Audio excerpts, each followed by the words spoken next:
Two, we'll go ahead and start the meeting now. Kind of giving Ms. Myers a couple of minutes to get here. She's on her way. For those who are not aware, we'll start off with agenda item number one. Interim City Manager, will you call the roll? Mr. Marler? Here. Mr. Scray? Present. Mr. Tucker? Here. Mr. Switzer? And Chairman Langford. Here. All right. Do we need to, we don't need to excuse any sort of absences from the meeting or anything, right? Okay, let me do so. All right, so we'll move on to agenda item number two, additions, deletions, modifications of the agenda. Does anyone have anything that they want to modify?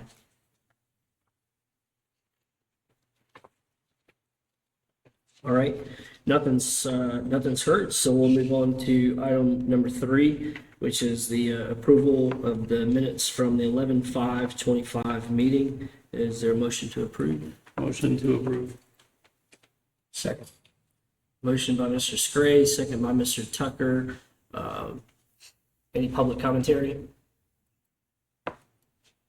Yeah. Mr. Walker, you have public commentary regarding the meeting minutes? Item number 6. No, sir, we're on item number three. So no public commentary. City Manager, will you call the vote? Mr. Scray? Yes. Mr. Tucker? Yes. Mr. Marler? Yes. Chairman Langford. Yes. All right, moving on to item number four. IT, would you mind pushing the working document to the screens, please?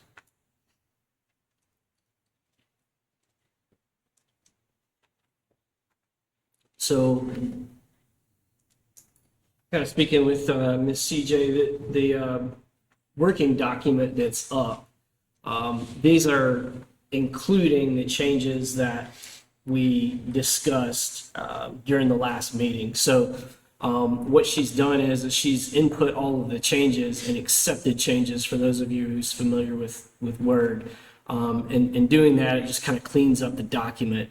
For anyone who wants to see what in the charter has actually changed, that's all in the agenda.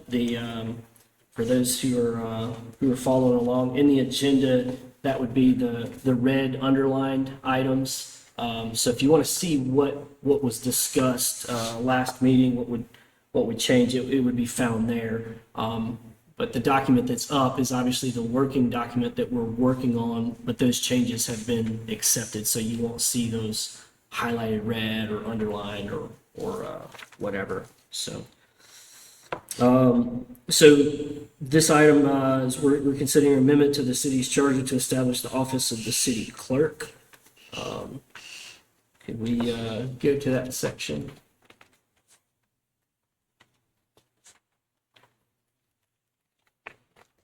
I believe it should be 29.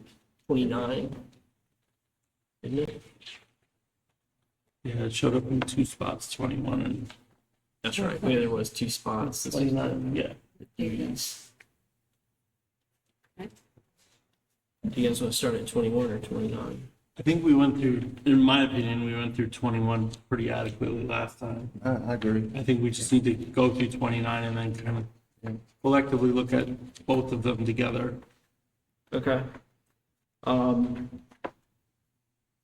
So before we, I'm sorry to keep jumping around. Could we go back up to 21 since we're all, there was one thing that I did want to discuss in 21. And it would be item number C, or section 21, subparagraph C, which is requiring a formal majority vote by the commission.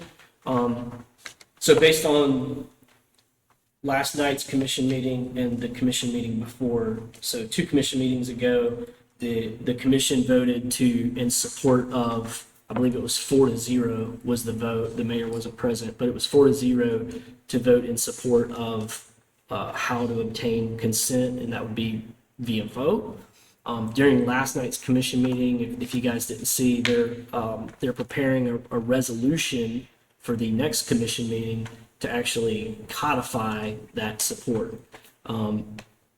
if it passes, which I don't know, I mean, it should, if it was a 4-0 vote for support of the theory of voting, you would think that the resolution would pass as well.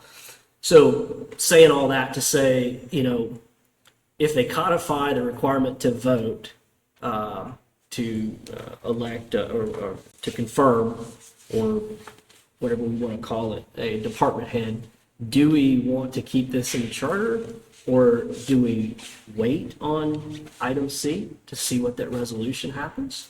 Or do we just press on anyway?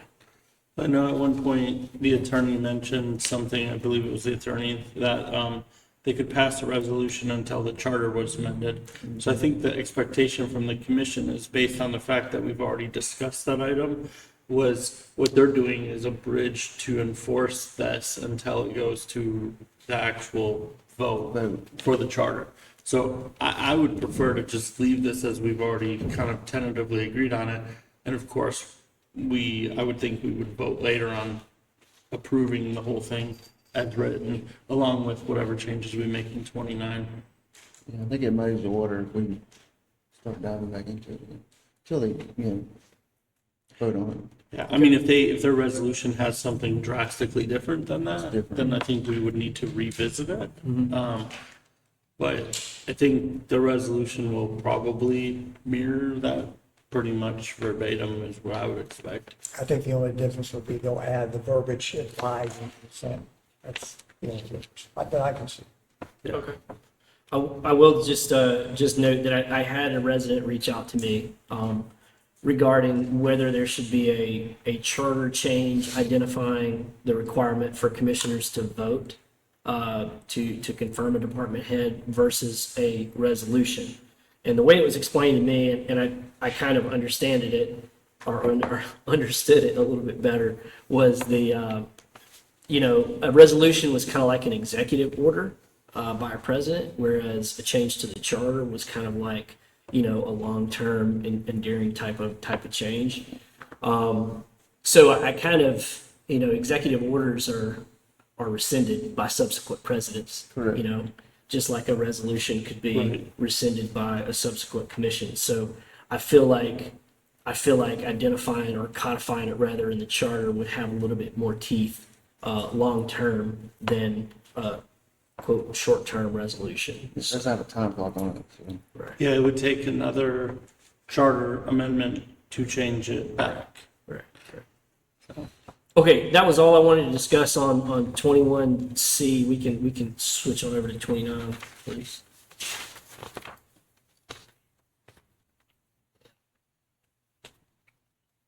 Okay, so just kind of reviewing 29, is there any more additions that anyone wants to make to 29?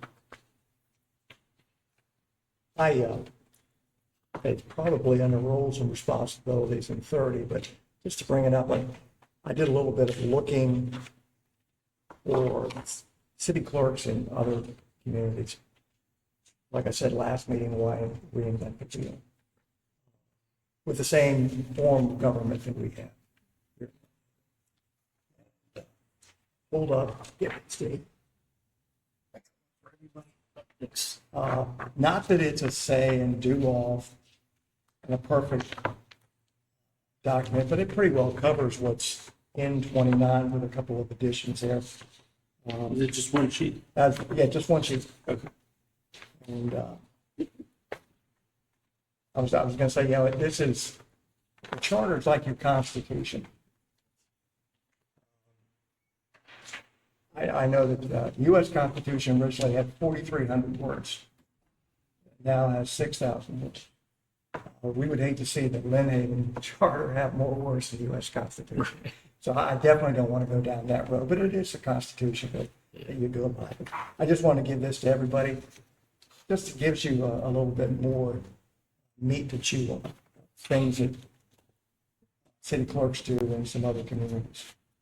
Yeah, I agree with you, Mr. Tucker, because I don't want the charter, like, if you look at other sections of the charter and the duties included, it's kind of a higher level broad. Like, for example, the list you provided here, it details out what records management means. I wouldn't want to put the full definition in there. I would just put topic areas like records management, official documentation, public records, elections, board liaison, supervision, statutory compliance. Procurement auditing is one that I will want to see included. Yeah, I don't, I think your point is clear there, is that we don't want to include all of the tiny little intricacies of each of these roles, because also anything we include has to be, if it's passed, it has to be done, because it's in the charter. Right. I think we can empower the commission and future commissions to kind of work with their clerk to figure out how to execute these core areas and the individual responsibilities that fall within that.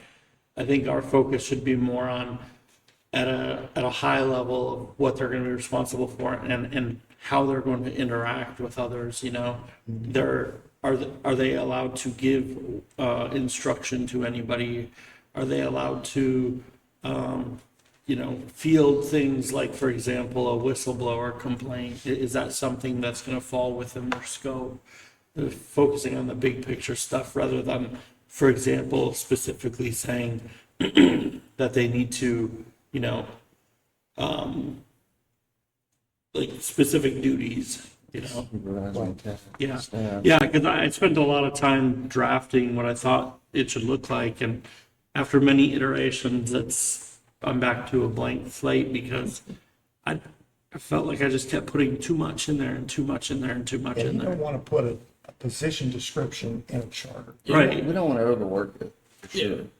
I definitely think it needs to be a 30,000 foot view and not get too far into the weeds. The only thing that I would say, well, I don't want to say the only thing, but one of the biggest things that I would say is important to identify, and maybe you all could correct me if I'm wrong, but the whistleblower, identifying the fact that the city clerk would be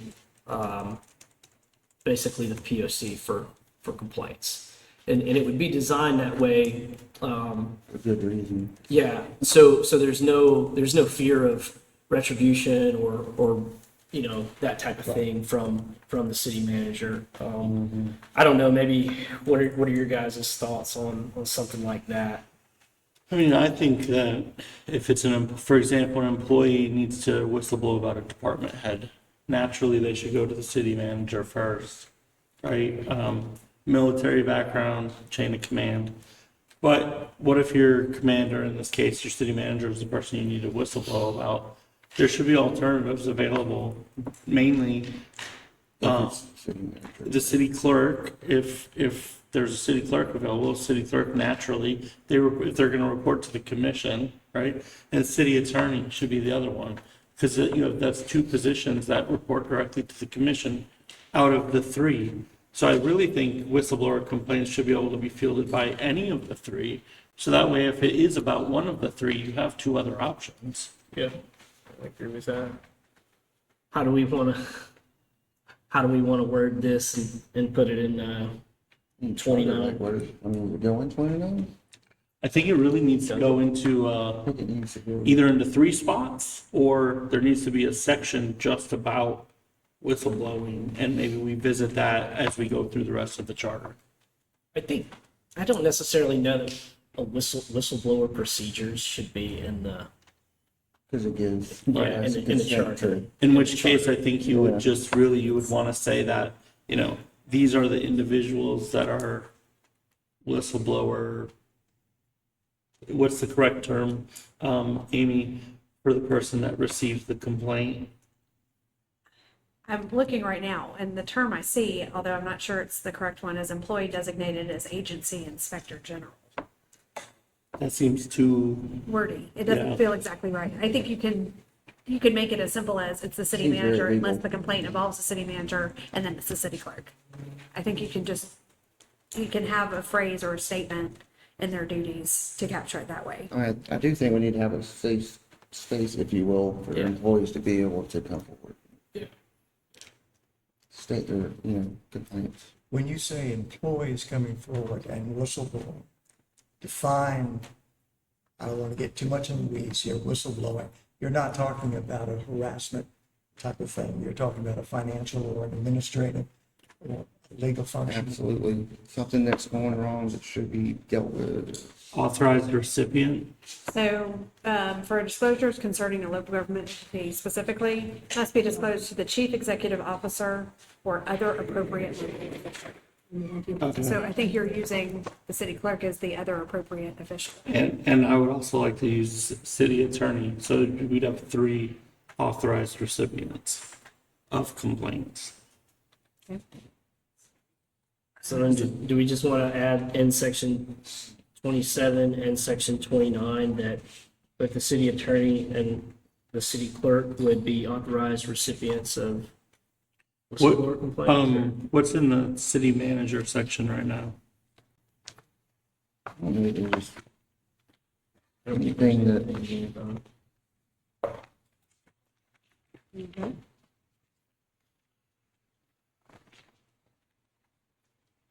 I don't remember reading anything. I don't think there's anything about it, but Yeah, so maybe just the same sentence in all 3 sections. Mr. Lightfoot, how would something like this, what we're discussing, how would that compare to current city policy? So currently, if I remember correctly, if there's a whistleblower complaint against the city manager, then they can go to the attorney or straight to the mayor or a commissioner. Is that written anywhere? Yeah, it is. is that, And I don't remember if it says mayor or commissioner or Do we know city where- attorney or mayor. is that in the charter or just? It's not in the Not charter. the charter. It's an employee policy. Okay. Yeah. During public commentary, Thank you.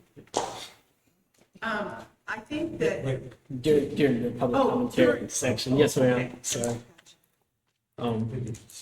So I think, the fact that is that a recent change or has it always been that way? It's been here since I've been here that I know of. Okay. I'm trying to pull it up right now. I'm happy to share it.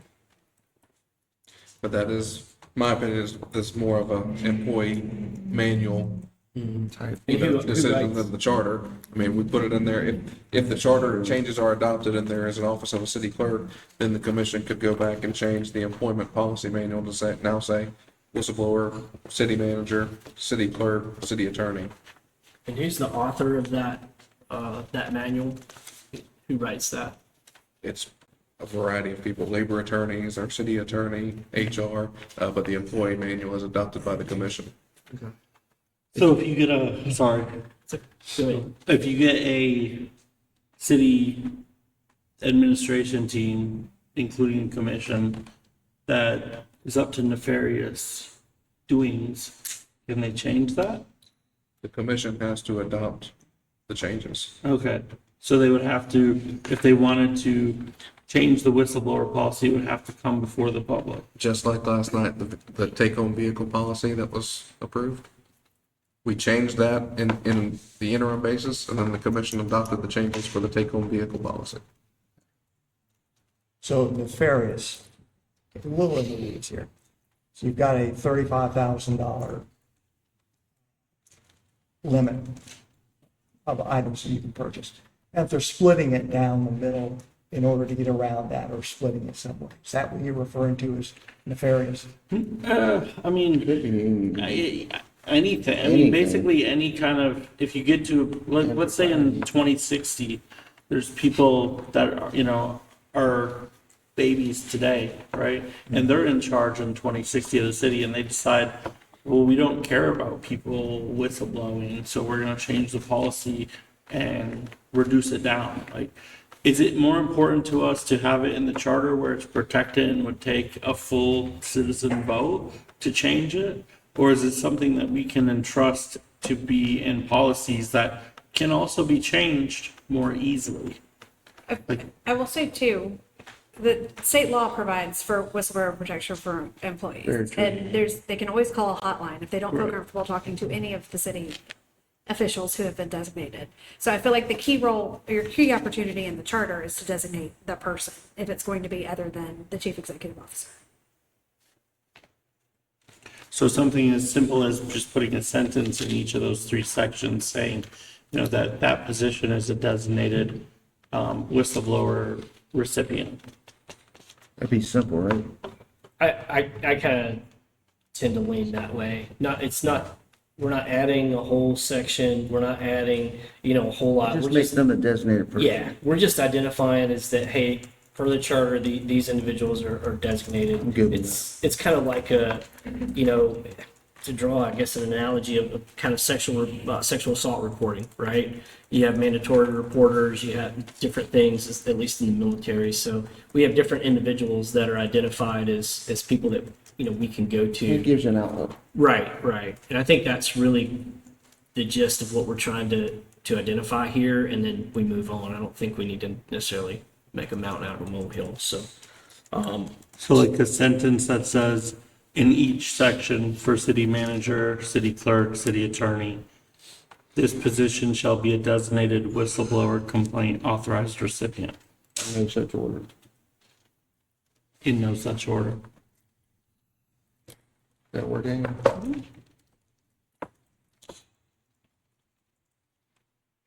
And then if there's redundancies identified in the policy or whatever, then they can either remain or be rescinded by whomever in the employee manual. Do you want me to redo the policy right now? Does anybody care about the reporting chain? Is it a quick read? Yeah, it's Sure. just 4 sentences. A person who desires to report possible improper or illegal conduct should file a report with their immediate supervisor. Should the supervisor be the subject of the report should be filed with the city manager. Should the city manager be the subject of the complaint, it should be reported to the mayor and city attorney. It sounds more like a sexual harassment policy. Well, Or could be Could be, I anything. mean, it could be anything, honestly. Yeah, that's what, when you write a harassment policy, you put almost, I've written that verbiage 100 times, same stuff. Okay. well, I didn't write this, but Yeah. I can confirm it. Are we, sorry for my tardiness, are we doing this just for a more clean way for the information if there's a problem to get to the commissioners? Yeah, I think it's just to provide employees, as citizens to protect the staff in event of, there being limited options for them And long-term, and long-term stability, really. get a citizen vote to change it. So in addition to the in no such order, perhaps we say this position shall be a designated whistleblower complaint authorized recipient in no such order beyond any local city policies. I think we just say that they're a complaint recipient and leave it at that. Period. Yeah. But we don't want it to seem like there's an order to it, in other words. Yeah, they're just Gotta they're do this just person first, this person second. yeah, they're just an Is authorized that by recipient. default? I could go. I think that's based on a local policy. If we make all three an authorized recipient, I don't think that you're saying you can't still have a local policy that includes department heads. It's just, you're saying that the policy can't forbid these people from being recipients. Yeah. The policy will have to be, if you change the charter to make the city clerk an authorized recipient, we'll have to change the policy. Or including the matters city less. anyway, so Right. it'd have to change. But you could still have where they have to go to the department head before they go to one of the other three. Yeah, so ultimately, it's the statute, in my mind, is Yeah. the most controlling here. So you've got to have a city manager and then an alternate, at least. If And you want to have this- 2 alternates, that's fine. Right. So I think just the simple sentence and then trust the policy to follow the statute beyond that. I think it's self-explanatory. Yeah. Should be. I do too. I think just by identifying these 3 individuals as someone that I can go to, I can go to any of those 3. I don't have to go to one or the other. Now, the policy could say, okay, yeah, you should discuss it with your boss and your boss's boss or whatever. If they're the subject of complaint, well, you've got 2 other avenues It here. just gives them options. Yeah, that's it. Do you want me to put that under each of the, do you want to put that under each of the others as well? The sentence would show up in 3 sections. Yeah, so the city clerk, the city attorney, and the city manager. Those 3 sections would all have the same sentence. In that policy, does it have the whistleblower hotline, or is that something that's like posted in the building? Or I think it's on a poster. Yeah, I'm about to say, I think those are typically on the labor posters. Yeah. The hotline is not in the I think policy. it's on a poster. yeah, You definitely don't want to put it here because what if they change the number? Yeah. Okay, so we discussed the whistleblower policy being added to the city clerk duties, and I know we talked about before you walked in, so we're on item number 4 on the agenda, just to get you caught up here, and we're just kind of reviewing section 29, which is kind of where we left off. We all kind of agreed that section 21 was pretty solid where we were at, but we wanted to kind of delve into 29 a little bit further to make sure there wasn't any sort of additions or deletions that we needed to make. So we discussed kind of keeping it at a 30,000 foot, view, not kind of getting too far into the weeds to restrict or handcuff the commission or anyone like that. But so it was brought up whistleblower. We wanted to identify the city clerk would be a whistleblower recipient, for the information. Is there anything else that anyone wants to add to 29? I think this section needs to just kind of similar to the way the city attorney and city manager sections are written. Yep. It kind of just has to have the paragraph or two of what their job is, but not in such detail that it's excessive, Mr. Tucker was saying. I mean, if you look at this, for example, the city manager one, if you applied something like that to city clerk, serve as official record keeper of the city, maintaining ordinances, resolutions, minutes, public records, like all the stuff that you gave on our handout. Did you get a copy of this? You had the, anyone? Thank you. So Mr. Tucker found some roles and responsibilities for city clerks and adjacent areas. Amy currently is a custodian of record. I think CJ is the custodian of records. I think you're the designated on the website, and I think in fact, CJ is the lead. Okay. So they would, if I were bringing suit, I would come to you for record. For record, Okay. Yeah. So Okay. I'm going to read off basically a long sentence. I hate long sentences, but the city clerk serves as the official record keeper of the city, responsible for maintaining all ordinances, resolutions, minutes, contracts, and other public documents, preparing and keeping accurate minutes of the commission meetings, managing public records requests, administering oaths, overseeing municipal elections as required by law, and ensuring proper retention, organization, and accessibility of all city records.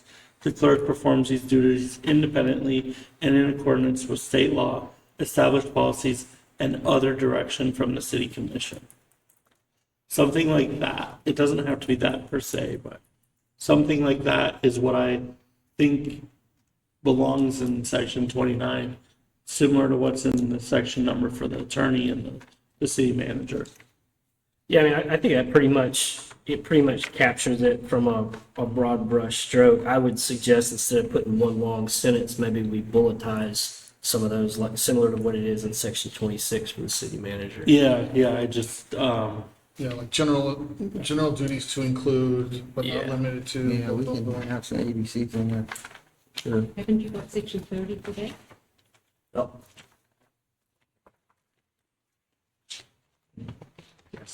yes. Ooh, Yeah, role and oh, responsibility. yeah, okay. There you go.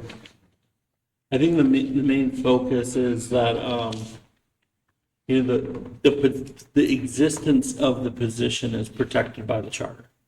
So a future commission can't just say, we're getting rid of this because we don't want one. Too bad, you got one, you have to have it. It's in the charter. 5 years. Right. Yeah, at least for 5 At years. least, but And You then have to vote good on luck convincing the public to get rid of it, I think we do want to give commissions some leeways to provide duties beyond the core functions of the city clerk, because we don't know what business of the city will look like in 20 years. And so each commission, one commission might be really, really oriented on financial records. So they want to task the city clerk to do a lot more financial auditing. And then maybe in 10 years, they're really, there's a lot of public records stuff going on, and they're like, this is taking too long. We want you to make the public records portal more accessible online. like some other cities have. And, you know, that kind of stuff, let commissions decide that kind of stuff, but just protect the position in the charter and give core fundamental areas of responsibility that they should be responsible for. Okay, two quick things, and I'm a stickler for this. Keeper, could you put custodian? Because that's the legal terminology. Custodian is important because that's what you'll get. Who is a custodian of record? If you could do it, that's just kind of crazy. And you're right about cities changing. When I looked at city clerks, I saw city clerk / treasurer, and we're not there yet. Maybe in 10, 15, 20 years, depending on the size, that might change. But you're absolutely right. It gives the flexibility to change. So kind of getting back to the working document here to really kind of put pen to paper with what we've all been discussing.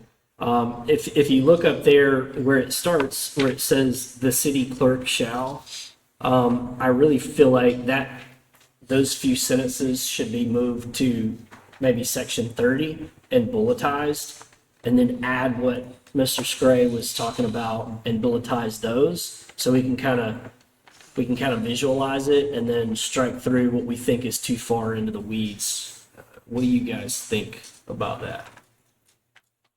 So what you're saying is keep 29 as the existence of the position. Correct. It's just an overview. Simple overview term, and then 30 goes to, 30 goes through the list of Correct. subject Break it matter down. areas. Similar, like I said, to the city manager in section 24 versus section 26.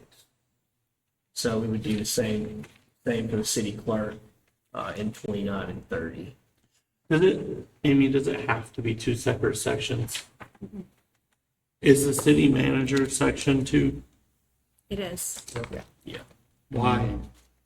I don't know. It looks like the city attorney section used to be 2 sections as well. It just seems excessive. Why not put it all into one section? But you said, I think last meeting, we can do section, like, for example, city manager, section 24, and then 24A, 24B if we need to, right? Rather than having it be 24 and 25. You can organize it however you like. they literally got Yeah, I'm I good don't with think that. it needs separate section they number. literally got a section just for removal. Yeah. Like, Yeah. that's it. Yeah. Yeah, I'm good with that. If you guys want to roll with a section 29 and a section 29A. Well, 29A and 29B, is that the better way to do that? I will say too that your Municode editor may undo whatever you do, and so organize it however it makes sense to you. What do you mean by that? I feel like, without knowing for sure, that however you have adopted, there are editorial notes here, and so I feel like Municode as the publisher and editor sometimes reorganizes I got you. your charter from how it originally appeared, and I don't know how any of that organically works, but if you want to do a 29A and 29B, you absolutely can. If you want to do a section That's 29, just their 20, 30. expertise and the way they do it. Yeah, I just don't think all this needs to be drawn out over 2 sections. I don't either. Because if somebody says, hey, where can I find the stuff for the clerk? I'd like to be able to say section 29 and leave it at that. So section 29, so it would just be section 29, city clerk, and then, appointment and duties, and then it would be A, right below it. No, A would be your general, and then B is going to be your more specific. Yeah, I mean, is that the appropriate spot for A, No, is what I'm saying? A will go after the bold text and start with, there is hereby created the office of city clerk. The A should go right in front of Yeah. that sentence. There. Nope, one sentence Right up. there you go. Uh-huh. So that would be A, Gotcha. and then B would be down below. And after that current text, yeah, Over here. But all of that would still be in 29. right. Yeah, It's all in one. That would be gone then. Yeah, 30 essentially goes away and remains sort of reserved. But we And include, all of that text will go into sub B. hold on. Okay. We include all that in the when I said, yes, are you doing this? I didn't tell you I was a terrible dictator. So then, B would be roles and responsibilities. And so this section 30 becomes reserved. Yep. Okay. And then all of that. It's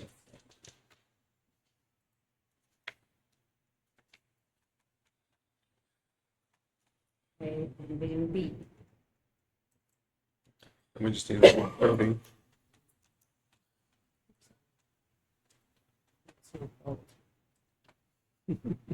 Pressure's on. Amy, before we get too much further into this, I think I heard at the last meeting, we talked about items that have to go for a referendum with the voters. What part of this would have to be in a referendum so it isn't a 45-page document that they vote on? So you only get 75 words to go on the referendum. That's great. That'll work. So there's whatever charter amendments you make, your next decision will be how many ballot questions do you want to create? So you may want, I suspect you will want one ballot question that is dedicated just to the creation of the role Yeah, I of city think clerk. that's what the commission wanted. So you'll have 75 words to, and you don't have to use all 75, but you'll have up to 75 words to pose the question to the voters. Yeah, it'd be something simple like, Just be like, I forget how the questions usually start, but it would be like, it basically vote yes to approve the change to the charter to establish the clerk. It has to be a yes or no question. Yeah. The supervisor will insist on that. Yeah. So it's like, yes, do you want to establish a clerk which has like the following short responsibilities, like reports directly to the commission, is independent of, the other officers, and, covers, limited areas or something. Yeah, I didn't want to see us have to get into I'm a voter and I look at this, yeah, I'd like to have a city clerk, but I don't like item 14. no, it's not that that's right. until, it's literally city clerk or not. But the commission will adopt an ordinance that has all of the specific ordinance. It just won't be effective until a referendum has approved it. Gotcha. Answer my question. That's perfect. Is there additional stuff that we're gonna want to include in this section? Because if not, I'm not against a lot, having staff bring it back next meeting for final approval. Yeah, so as far as how we want to go about, I know tonight was the first time we're gonna really start on sections, say 1 through 7 in my mind. And we can obviously discuss this, but last meeting and these changes were kind of I guess an oddity, because we kind of jumped into, the establishment of the city clerk. And I'm glad we did. I think we got a lot of work done. But I think what we probably should do is, like tonight, when we go through 1 through 7, we'll kind of, we need to slap the table in a sense on those. So that way, next time when we come back, we vote on 1 through 7, or is everybody good with it? And then once we vote on that, then we move on to the next section. So same thing with this, these kind of, basically everything we changed last meeting, we'll finalize it tonight.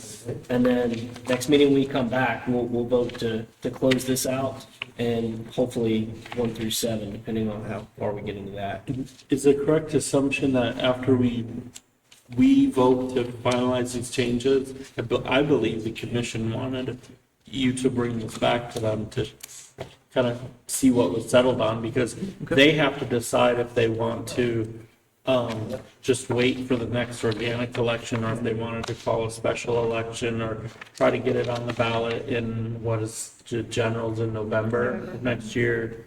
But just kind of like for this particular item, have this one resolved with them, and then let them know, like, hey, we're gonna work on this in sections, and we can bring back to you whatever our progress is at whatever progress check tempo they want. Yes, ma'am. Ms. Myers, did you have something? I did have so you had mentioned in your description of your very long sentence of what the city clerk might do. One of the things you said was that they shall be the clerk of the election. And your charter does speak to the election, and it has the city manager right now certifying the election results. So if procedurally. If you're going to be done with one section, but you've got an article, We have to change 3 it. articles later that actually requires another change related to what the city clerk does. I don't know how to globally do that, and how can I best serve you? Because I get what you're saying, right? Yeah. So I feel like the removal of that is contingent upon the city clerk passing, right? So if the city clerk item passes, it includes also removing that duty from the city manager. Because if it doesn't pass for some reason, somebody's still got to do it. You know what I mean? yes. But you'll have to make that change through the charter. Right. Otherwise, it will still be the city manager per charter who certifies it, even if you have made the clerk of the elections also. I'm tracking So, Okay. there may be some things we need to conform. to deconflict as we go. Yeah, and because they are spread out throughout, you've got these little Easter eggs throughout your charter. It's I just- interesting. Yeah. It is. Yeah, and I think, if we do our best to try to, put it in the back of our mind, the certification of elections, right? If we start addressing that in one, yeah, we'll just kind of all work together as a team, say, hey, maybe and I don't want to jump around too much, but it sounds like it's probably going to be inevitable. And regarding, briefing the commission on what we've settled on, I mean, that's fine if they want to be briefed on, sections 1 through 7. Hey, here's what we discussed, and here's what we came up with. We can do that, and if we have to go back and subsequently change it, then we just have to go back and update the commission. I don't know. Does anyone know? Has anyone made mention to you as far as an agenda item every however many? They have how not, but often? I can check with them. Okay. What's the cadence? Yeah, and I mean, we want to align obviously with whatever the mission or whatever the commission's desire is as far as updates regarding the charter. And I'll go and brief whatever needs to be briefed, understanding that this is a living document. Even though we vote on something in like these 2 paragraphs, and we, so to speak, slap the table, and something comes up, a month from now or 2 months from now, we can go back and reopen that if there's a motion to do that. So, is there anything It'll else? probably happen. Yeah, I mean, and if it does, it's okay. We want to get it right. So we'll kind of get back to the document now. So we're in Alpha and Bravo there with the roles and responsibilities kind of being in paragraph B, right? Alpha is just kind of the overview of the. No, I don't know why. Yeah. There we go.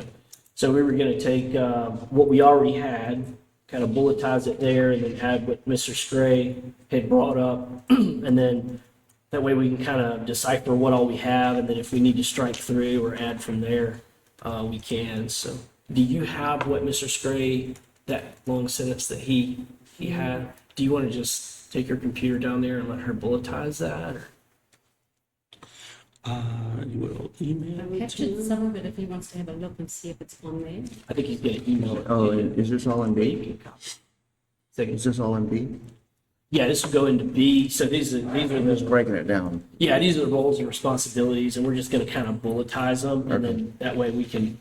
It's not such an eye Jumbled up, chart. Yeah, and then we can just kind of strike through or add to. be sure to check your spam folder. Okay. I would definitely do that. Well, we just know commissioners tend to forget to do that. So. They don't forget. They just don't. I just heard. Oh, I know.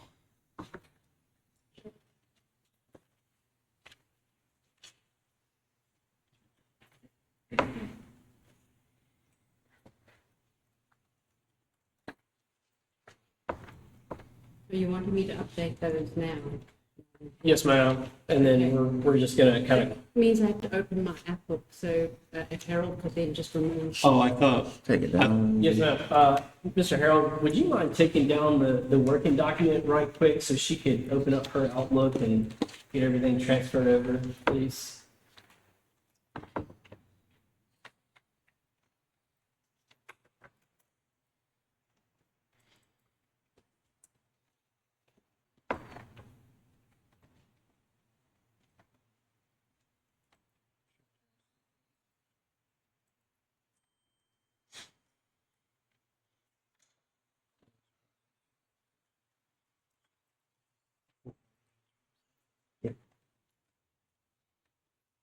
It was the closest populations on last area.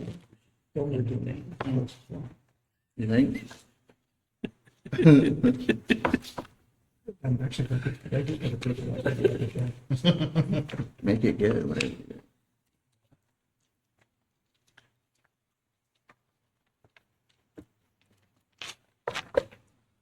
I mean, the ballot's certainly capable of giving more than two choices. True.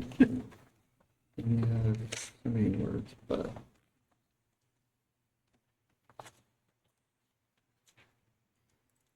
Oh, all right.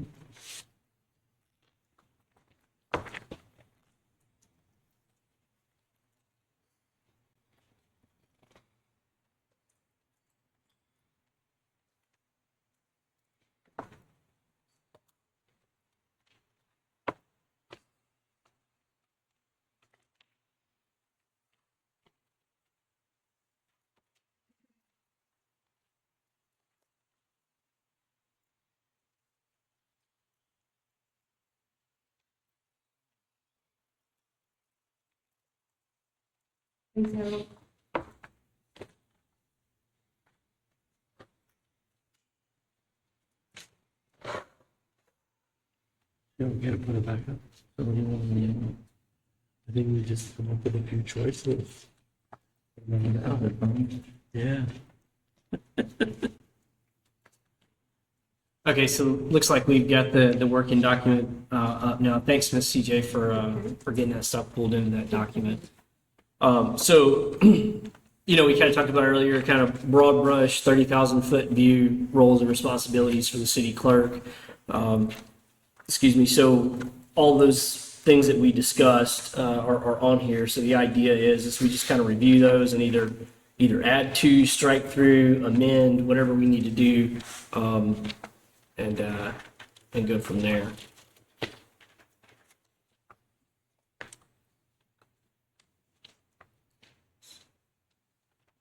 Should it be at will the commission? Where? Top.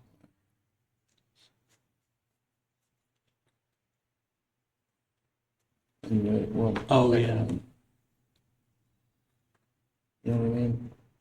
So maybe you shall serve as the clerk At will. that will report to. Well, we don't want, so how It's do not we? an at-will seat, it's Right. just, there- Well, I that's mean, who you're serving to. Technically, the the employment senior aspect is municipal that way. Because they could fire the That's what I'm clerk saying, and right. hire a new clerk. Right. That's in there As a charter somewhere. officer, you Right. work at the pleasure. So the language there should just mimic what the city manager and city attorney one says. Yeah, So at will of the commission. it works at the pleasure. Yeah. Record keeper. So let's, yeah, City commission shall appoint a city clerk. Censuses custodian representative. Although I so the think- I city think manager you do- section doesn't really Is it stated delineate. in the previous, I don't, It just says, like, for example, the city manager, it says, Yeah, the city it does. commission shall appoint a city manager who shall be the administrative head, shall hold office at the pleasure of the city commission. That's, but in A, it states that. okay. So Okay, so So I it's guess that covered. could be different. It shall serve as the clerk of the commission means that they are the minute taker. I mean, that clarifies, that's not an employment. In my mind, it's not an employment.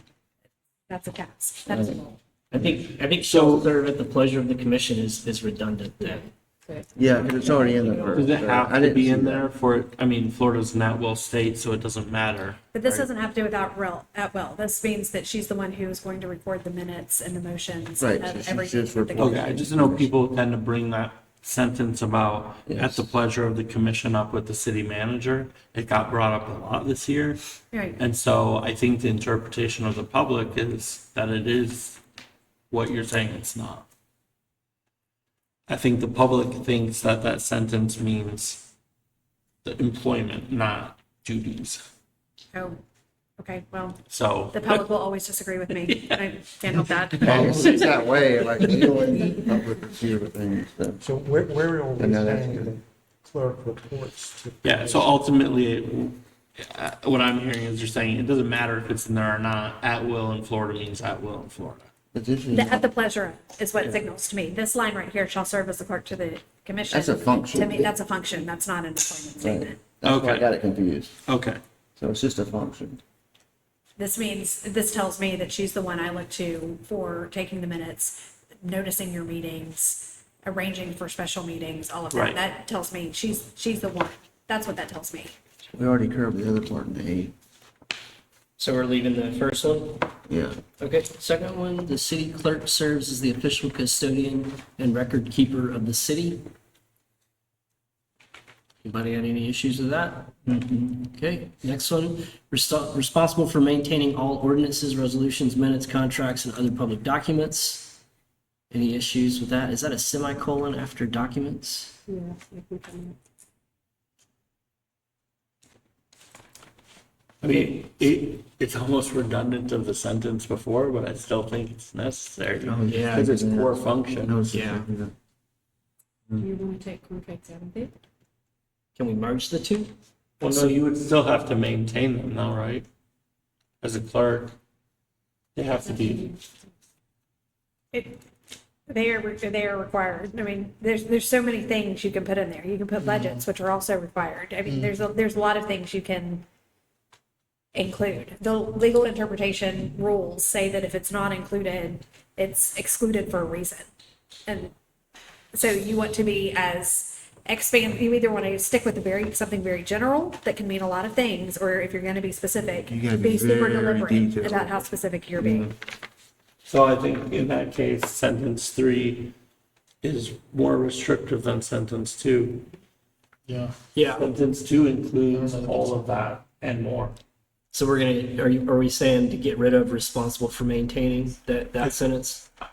What if we say the city clerk serves as the official custodian and record keeper of the city, comma, responsible for maintaining all public documents? And just get rid of that list of, That makes it very Yeah. simple, Yeah, that's it. because they're all included in that. because then there's overarching responsibility to ensure that the city's maintaining a, Maintaining, retaining, disposing, all Yeah. of it. yeah. So they can put in place a records handling policy if needed that the city employees then need to follow. Be lovely. Yeah. If your city clerk is going to be your records custodian, and again, Yeah. you've had that conversation, not all clerks are records custodians. Right, but they can put a policy in place and say this is the policy that needs to be followed for records within the city of Lynn Haven, and all employees are expected to follow it. And if you don't, repercussions. Okay, so is everybody good on that sentence? We're ready to move on to preparing and keeping accurate minutes of commission meetings. Everybody good with that? Does it need to be, so like this meeting is not a commission meeting? Does this meeting need to be notated in there? Or does it just need to say, So you're talking about all committees? So- Otherwise, does it have to say and committee meetings? Or can it just say something that covers all publicly required meetings? So you do not have to address committees here unless you want her to be the clerk of all committees. Somebody else can take the minutes? Oh, yeah, I mean, she's just responsible for ultimately presenting them to the commission. Someone else could always, she could delegate Okay, that role, but it's her primary responsibility. Where I want you to be careful about for all committees is there is already a board policy that sometimes designates a staff liaison. Yeah. And sometimes when they stand up, when the commission stands up a committee, they name a clerk. They say who will be the clerk of this committee. Now, of course, if you have a charter provision that says it's always the clerk, it's always the clerk. But if you want to be the clerk or her designee or his designee, allow for that in the charter. Seems a bit strict in the charter, though. Yeah. It makes it, because they are, Does The it, does clerk- it have to say commission? Can it even be just like you said, designee? Can it just say preparing and keeping accurate meetings of needed. minutes of meetings of So appropriate the venues. preparing and keeping accurate minutes to me goes to that first sentence, self-service clerk to the commission. So you could just get rid of the last three words? As clerk, they will keep your minutes, they will notice your meetings, they will schedule and calendar So things. just preparing, keeping accurate. That will be her role. She is the secretary to the Just take the commission, rest out. essentially. Yeah. Yeah, I like what Mr. Marlar said, preparing and keeping accurate minutes. Period. Period. But isn't that just going to be in a position description?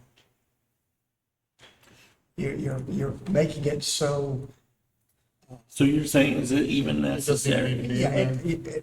Amy's right, shall serve as clerk says what you're looking at, as far as the accurate or keeping of the minutes.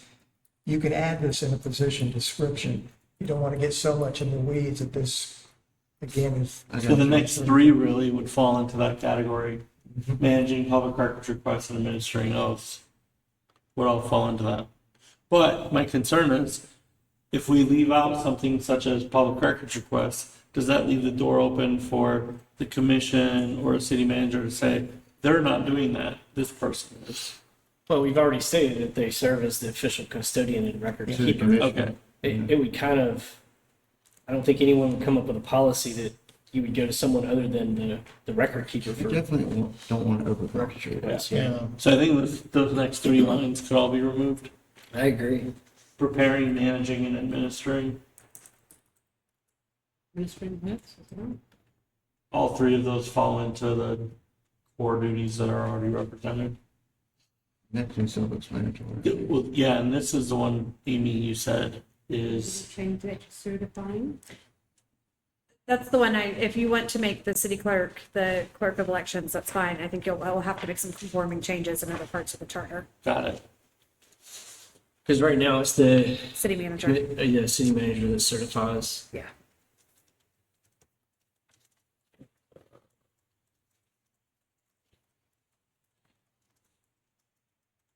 Do we want to just go ahead and strike that from that paragraph now? I think since we know it, Yeah. and I'll do a better, once you have designated or at least enunciated all of the various tasks you want this job to have, I will read ahead of you and ahead of your next meeting, bring to your attention any other conforming ones I know you'll need to make. The elections one, for obvious reasons, is the one that's top of mind, but. And I think the role and responsibility, you want to make her the clerk of elections, not necessarily certify the elections, because the charter also has the commission certifying that. I don't know that you want to take it away from the commission. I think you want to designate her as the clerk of municipal elections, is the actual role you want to give her. Okay.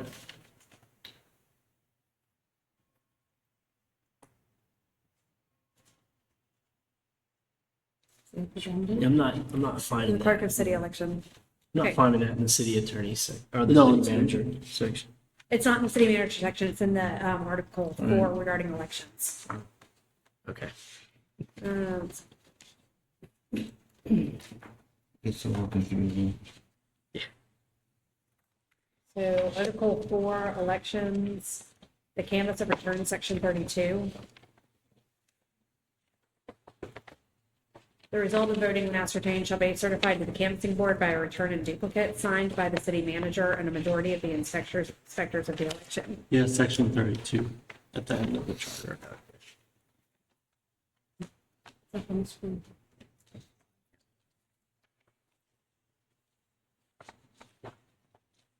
So you would just change city manager back. I think if you intend her to be, the city clerk to be the clerk of elections, that this makes sense to have the clerk certify that or sign it, It's effectively just undoing what was changed previously. potentially, yeah. So is that the only change that's going to be required based on the? I can't But say you for sure, know- that's the only one that jumped Okay. out at me, but I'll look right now. I'll see what I can find. All right. So while she looks, Miss CJ, do you mind going back up to our paragraph A and B there, specifically B? Yep. All right. So we've got the last three bullets there that need to be worked through ensuring the proper retention, organization, and accessibility of all city records. I mean, but the same argument of the other three, we Still the deleted. custodian. Yeah, yeah, let's delete that. I think section 14A, you'll want to include the city clerk where it's silent right now.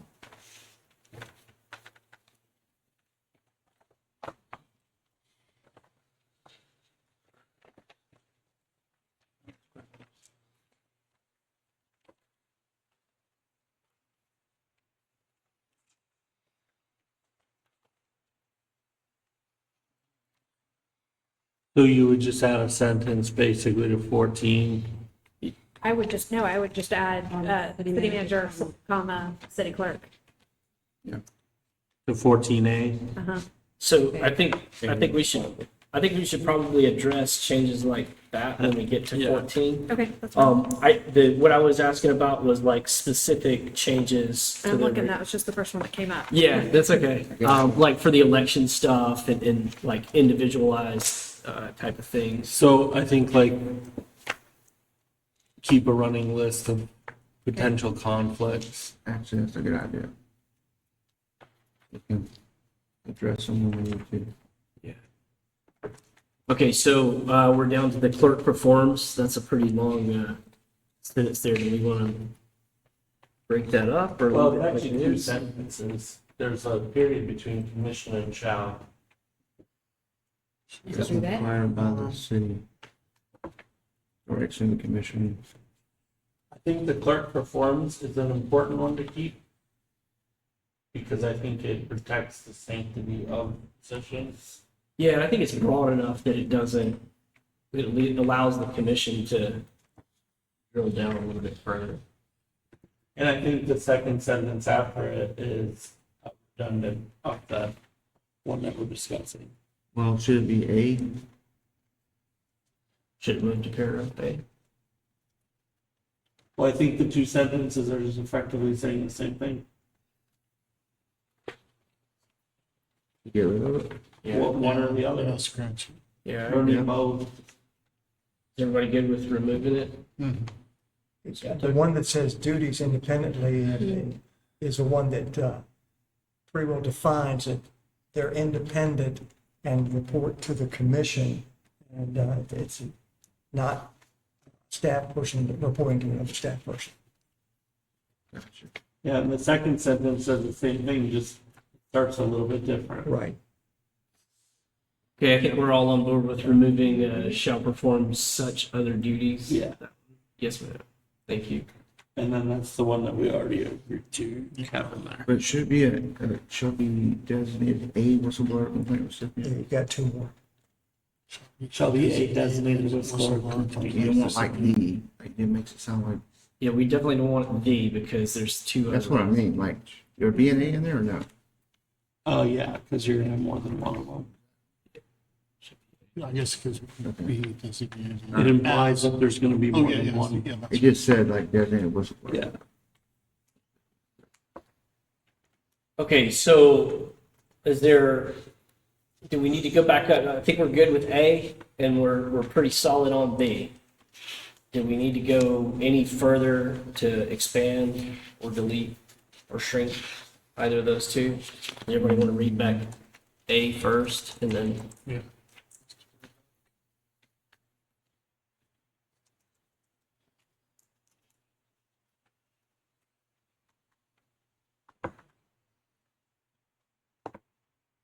Is everybody good with A? Yeah. Yeah, I mean, I don't think we need to muddy it up. Okay, we go down to B one more time.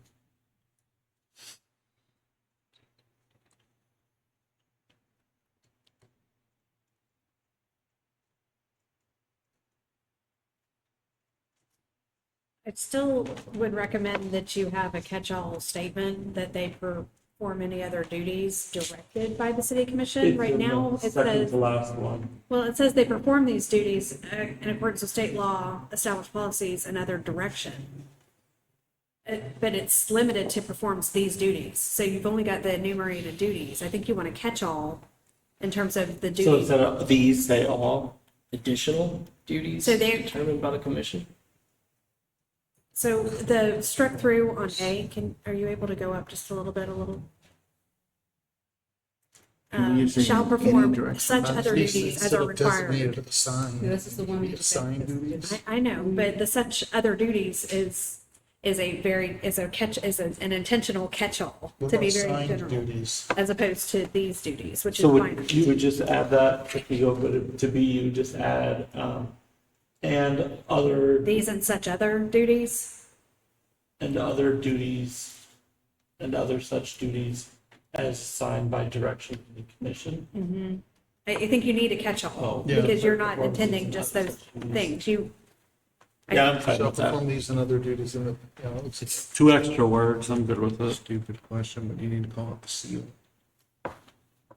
If the city seal was in there, it's not now. It's up to the commission. The commission controls the seal. If you want to give the city clerk the direction over the seal, that's up to you. State law gives authority over its use to the commission, so. Okay, so we're done with, at least for now, with these two, 28 and, I'm sorry, 29.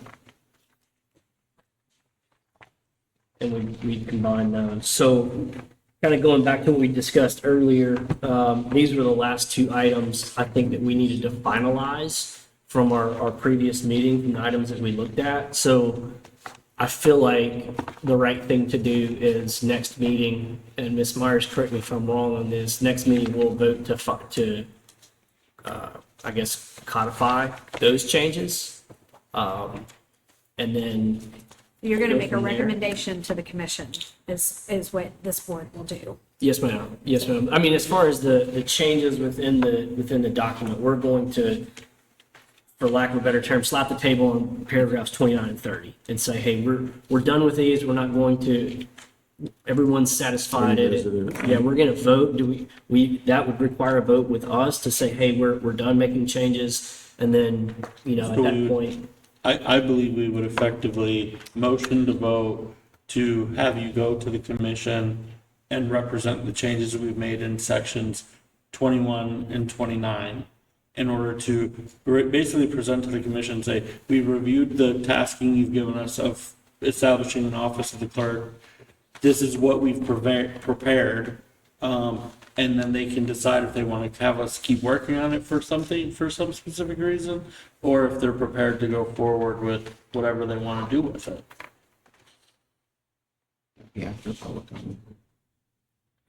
I think we need to be careful with that type of mindset, and here's why. We're independent citizens. We're gonna come up with this based on the input from the public, and we're gonna provide the commission with a product. They'll have the opportunity at that point to make amendments or whatever they want to do. They can take what we give them and expand it. They can delete things, and they can ignore things and not put things on the ballot. That's completely up to them. I think adding another 5 sets of eyes in the middle of the process might become very cumbersome. Well, I'm not saying like adding, so what I said is what you said in different words, in my opinion. Okay. Like they have the requirement to decide what to do with this. Correct. They've given us a homework assignment, and I mean, barring listening to the public, which we can always, rescind a motion and then re-engage. Also, there's nothing preventing us from just like, Chair, would you like to invite public commentary now before we make a motion? Yep. Right, kind of what I was. So go ahead. Yes, sir. I was just gonna say, what you're saying is, we made a decision. This is what we suggest. They can make changes, but you don't want to be caught in a situation where it's like, yeah, we like A, but B doesn't look good. Can you rework it? But because we've already established what we want. And they can add or subtract to it, but we've delivered what Is that what you're saying? Leave it a little what we want? I think it's Yeah. ideas. It's just ideas. Yeah, I agree. I mean, obviously, we're presenting exactly what you just said. We're presenting an idea and a thought process based on feedback and what we've been exposed to the commission, and they can do with that what they want. Where do we stop that process in the middle of it and get feedback before we vote on something? I don't know, maybe, I think maybe we vote on it and then we go and brief them, and like you said, if there's some silver bullet that comes up and we're like, oh man, we didn't think about that, we all missed it, there's no reason we can't make a motion to reopen a specific item. I agree. Is everybody good with that? We'll vote on it here, we'll brief the commission, and if anything comes up, we can go back and reattack individual items. Okay. What is yours, I think, Kane? One last question, Miss Amy. No, and this is, I don't think it applies to this, but I just wanted to verify. When we vote on these changes to sections or paragraphs or whatever, is there a requirement for there to be a 7-day? I didn't think there was. Okay, No. all right. Just wanted to verify that. So, based on that, I think if you guys are okay with it, I think these are what we went over last meeting and what we finalized tonight is probably ready for us to close out. Is that For you the guys- purpose of briefing them, this is Correct. what we've come up with. yes? Totally Yeah. agree. So based on that, is there a motion to finalize our changes from last meeting and the changes that we've discussed tonight for these paragraphs? For purposes of hearing what the public will also say, I'll motion to agree to these changes, approve these changes. Yeah. Second. Okay, so there's a motion by Mr. Scray to approve the changes made from initiated last meeting to this meeting, a second by Mr. Switzer. Is there any public commentary? Yes. Okay. First things first, whistleblower, first of all, is federal law. So I don't think, and state, and it's, the Whistleblower Protection Act is federal and protected by the individual. I don't think it should be in the charter. That's number one. Number two, y'all took out preparing and keeping accurate minutes. Y'all took that out, correct? It's wrapped into the overall duties of then Yeah, but being you a took out custodian the and actual clerk. wording of preparing and keeping accurate minutes. Right, because we Okay. as a consensus feel that it's wrapped into the overall duties of them being a custodian and a clerk. And just think about this too. Whistleblower is usually done with HR, not by somebody else. So I don't think the clerk of court should have a situation with that at all. It should go to HR. And then you have the Whistleblower Protection Act from the federal law. So I don't think this should be in the charter. That's my opinion.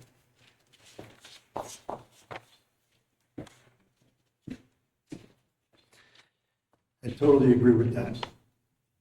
I also look there that you have outlined what the clerk is to do. You don't say that the truth is.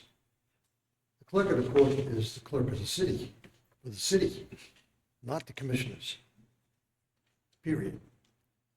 And you see up there, the word, what came down from the commissioners was a resolution. Resolutions doesn't change charters. Resolution is not an executive order. It's a way to go that those people want to do. They're in a group telling you what they want. They are not considered here. They are just like we are, citizens. Period. And they're the ones that are writing this document. They were the ones that wrote the original document. Commissioners had nothing to do with it. Nothing to do with it. The people wrote it.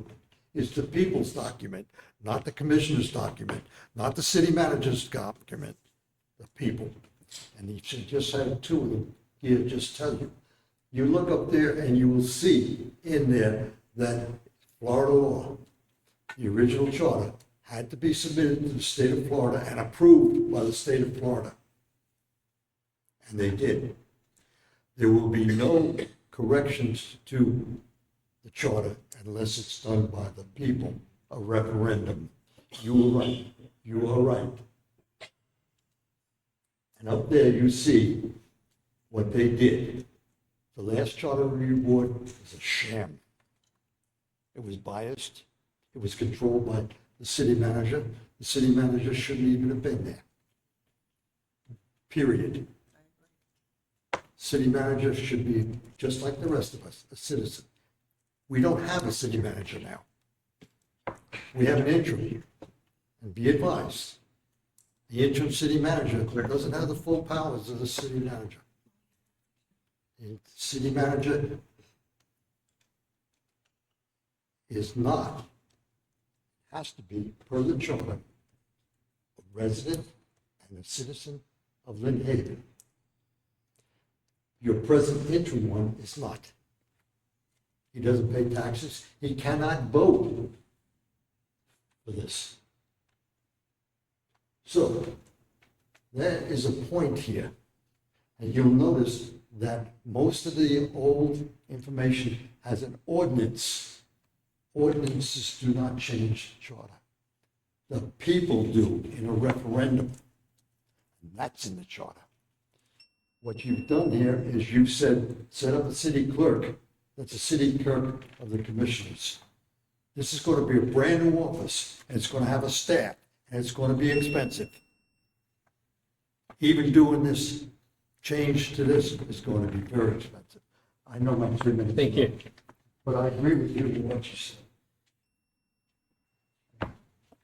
So, based on public commentary, is there any further discussion? So I looked in Florida statute. Florida statute says in 112.3187, it says that an employee must make a written complaint to an appropriate local official. This is done by local policy. So as we discussed earlier, in our local policy, it only says the city manager. I mean, for me, just to be forthright, local happenings in the last 12 months dictated to me that employees felt that they didn't have adequate whistleblower paths to follow. And as a citizen who works in the federal government, I understand what that's like. So I want to empower our city staff to feel protected, and giving them a second or even a third option. I want that protected. I want citizens' rights protected by the charter. That's the point of the charter. I get we have a constitution that's very broad federal. We have a state constitution that's for state level protection. This is our constitution. This is where we need to protect our rights as citizens, but also the rights of the employees that we employ to work for us through the commission, through the city staff. So while I don't think that it's necessary for it to have to be in the charter, I think it would make it lock solid that we know exactly who the appropriate local officials are by putting it in the charter. And I don't think it hurts anything by having it in there. If it's not in the charter, It's up to local policy.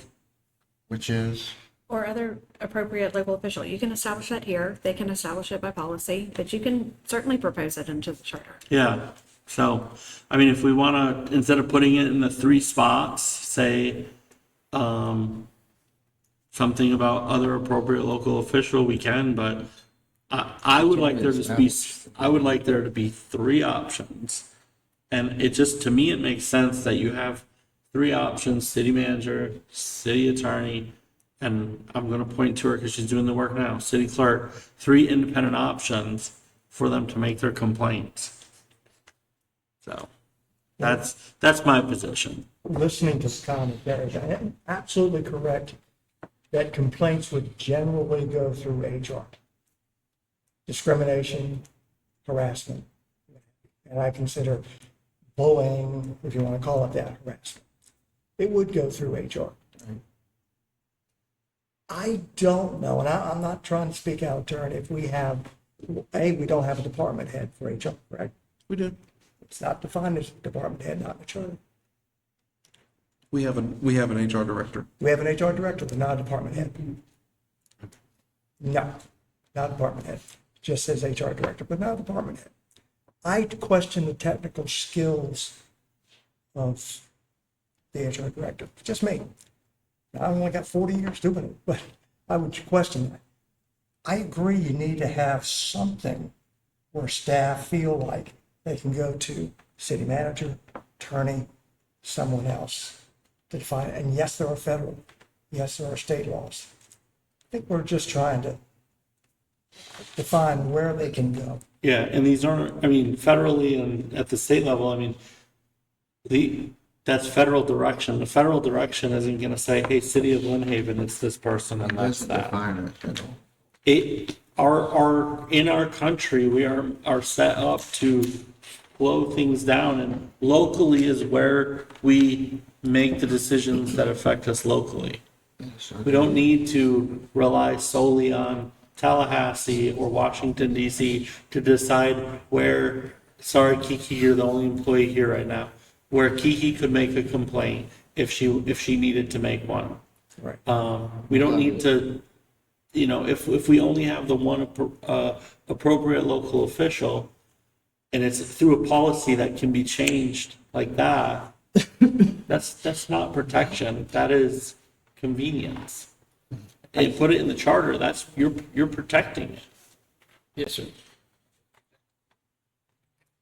Is a city clerk qualified to handle HR issues? Because that can get very specialized, right? I mean, it's super, you want someone who's doing clerical work now to understand how to respond to very difficult questions where the HR manager is, trained, Qualified, huh? trained and qualified. The But why don't HR you just pass it down? The HR director is not our appropriate local official, the city manager is. Is Chris qualified to handle this? Chris, what's your HR training? I don't do HR, but the whistleblower thing is not for the city clerk or the city manager to go handle the HR issue. It's to appropriately respond to the HR issue. So that would be if a department head has an issue with the city manager and they go to the city attorney, she is going to, and then in turn get the appropriate people involved, whether it's HR director or a labor attorney or whoever. So It's they're not for just them to acting do the as a, discipline. I'm sorry. No, go ahead. They're just acting as a trusted liaison within the organization correct. Right. to get this employee who's having a very difficult time with A trusted something individual. into, the whistleblower. Yeah, they're a hotline mechanism to a solution. Ms. CJ, did you have something? Yes, just to give you some insight, a certified municipal clerk does undergo certification papers and training. And there's employment law, there's HR matters, there's financial responsibility, there's all sorts of things that they cover there. There's a broad spectrum of stuff, and I'm going through all of that and nearly complete, so it does. Yeah, okay, that makes me feel comfortable because I value what Ms. Parker's saying there. But with that scope, a narrow scope, I agree. I like that. Yeah, no, and I value the input from the public too. My concern is that we have a real situation that arose that we hear, if you're keeping up with things, you hear, well, the only person I could go to was the person the problem was with. Yeah. That tells me that we need to fix the problem. Yeah. And whether you believe in that or not is irrelevant to me. This is a policy thing. So from a policy standpoint, I see a problem that we can fix, and Yeah. we're 5 people that can suggest the fix. The commission can still strike that out if they want. It's up to them. So there's a motion on the floor. There's been a second. We've heard public discussion. There's no one that wants to rescind their motion or second. No, I mean, like I said, the commission they can hear the appeal to that and they can always strike it out. And I would not have any problem if they did that. That's up to them on what gets onto that final ballot. Ms. Myers, the motion was to approve in order to hear public commentary. We've received a second, we've heard the public commentary, we've had discussion. Is there any requirement for Mr. Spray to amend his motion to vote? City Manager, will you call the vote? Mr. Spray, Yes. Mr. Switzer, Yes. Mr. Tucker, Yes. Mr. Marlar, Yes. Chairman Langford. Yes. Motion passes. We're going to move on. Actually, before we move on to item number 5 and review Articles 1 through 7, we've been at this for about an hour and a half. We're going to take a 5-minute I gotta go recess. Motion to recess? Yeah. Second. Third, fourth. Definitely. Thank you. John Payne asked for a letter about canine requirement.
It's crazy stuff. They're holding on to that So type. you're learning all that through an interpreter and having to underline everything you're It's the reading. worst 2 years of my life. Yeah, that's terrible.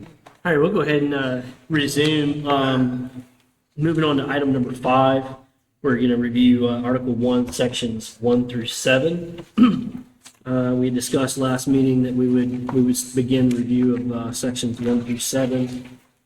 So I think a lot of this is, excuse me, going to be kind of a formality, but we'll just go through and each section, and if anyone has anything, we'll stop and then kind of go into it from there. So, does anybody have anything on section 1? Yeah, I think we should just change the name. No, nothing there. I wanted to make a little light of the situation overall. All right, section 2. Does anybody have anything to section 2? I don't. No, sir. Section 3? Nothing heard. Section 4? Just have a question about it. Is that something that Amy just has to just basically stay there forever because it was once necessary? Yes. Okay. Yeah, it has to. Okay, so nothing heard for section 4. Section 5?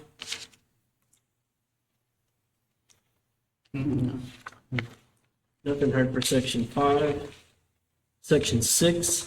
A lot. Okay. To me, this is one of the most important sections in the whole charter. Because this is the section, as short as it may be, and it really flows into,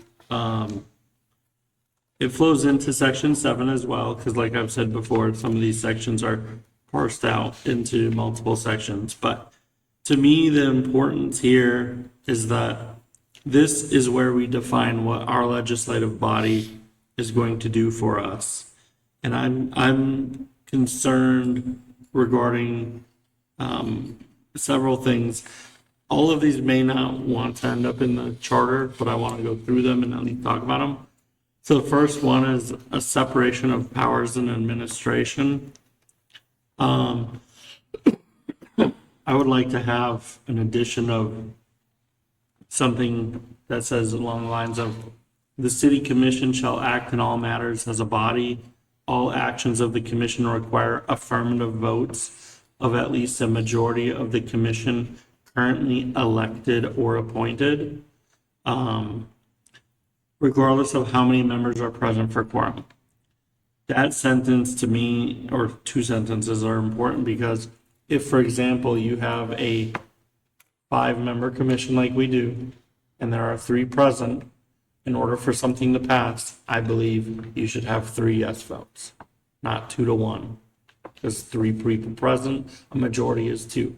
So I think that needs to be established there, that regardless of how many members are present, a majority of the board, even if only that 3 people are present. I tend to agree with that because we had a situation where there were 2 absent and they made a pretty, I mean, granted, in most cases, it's been 3-0 in those situations, but what if it's not? What if it is a 2-1 vote? I mean, to me, if it's a 3-0 vote, it's not irrelevant that the other 2 people were not present because it's still important for them to have their say. But business also needs to keep moving. But a 2-1 vote, to me, that's a contested vote. Because that's 40% of the commission. Or, sorry, no, I said that wrong. That's, yeah. Well, yeah, because 20, 40, 60, 80, 100. That's 40% of the commission. That's not a majority. So, Counselor, state statute on a quorum, you have to have a quorum before we can do anything. What's it say on the, Says a majority of the members of the governing body shall constitute a quorum. An affirmative vote of a majority of a quorum present is necessary to enact any ordinance or adopt any resolution. but present. Except 2/3 of the membership is required to enact an emergency. state law? But can we not make it more restrictive? You generally can make it more restrictive.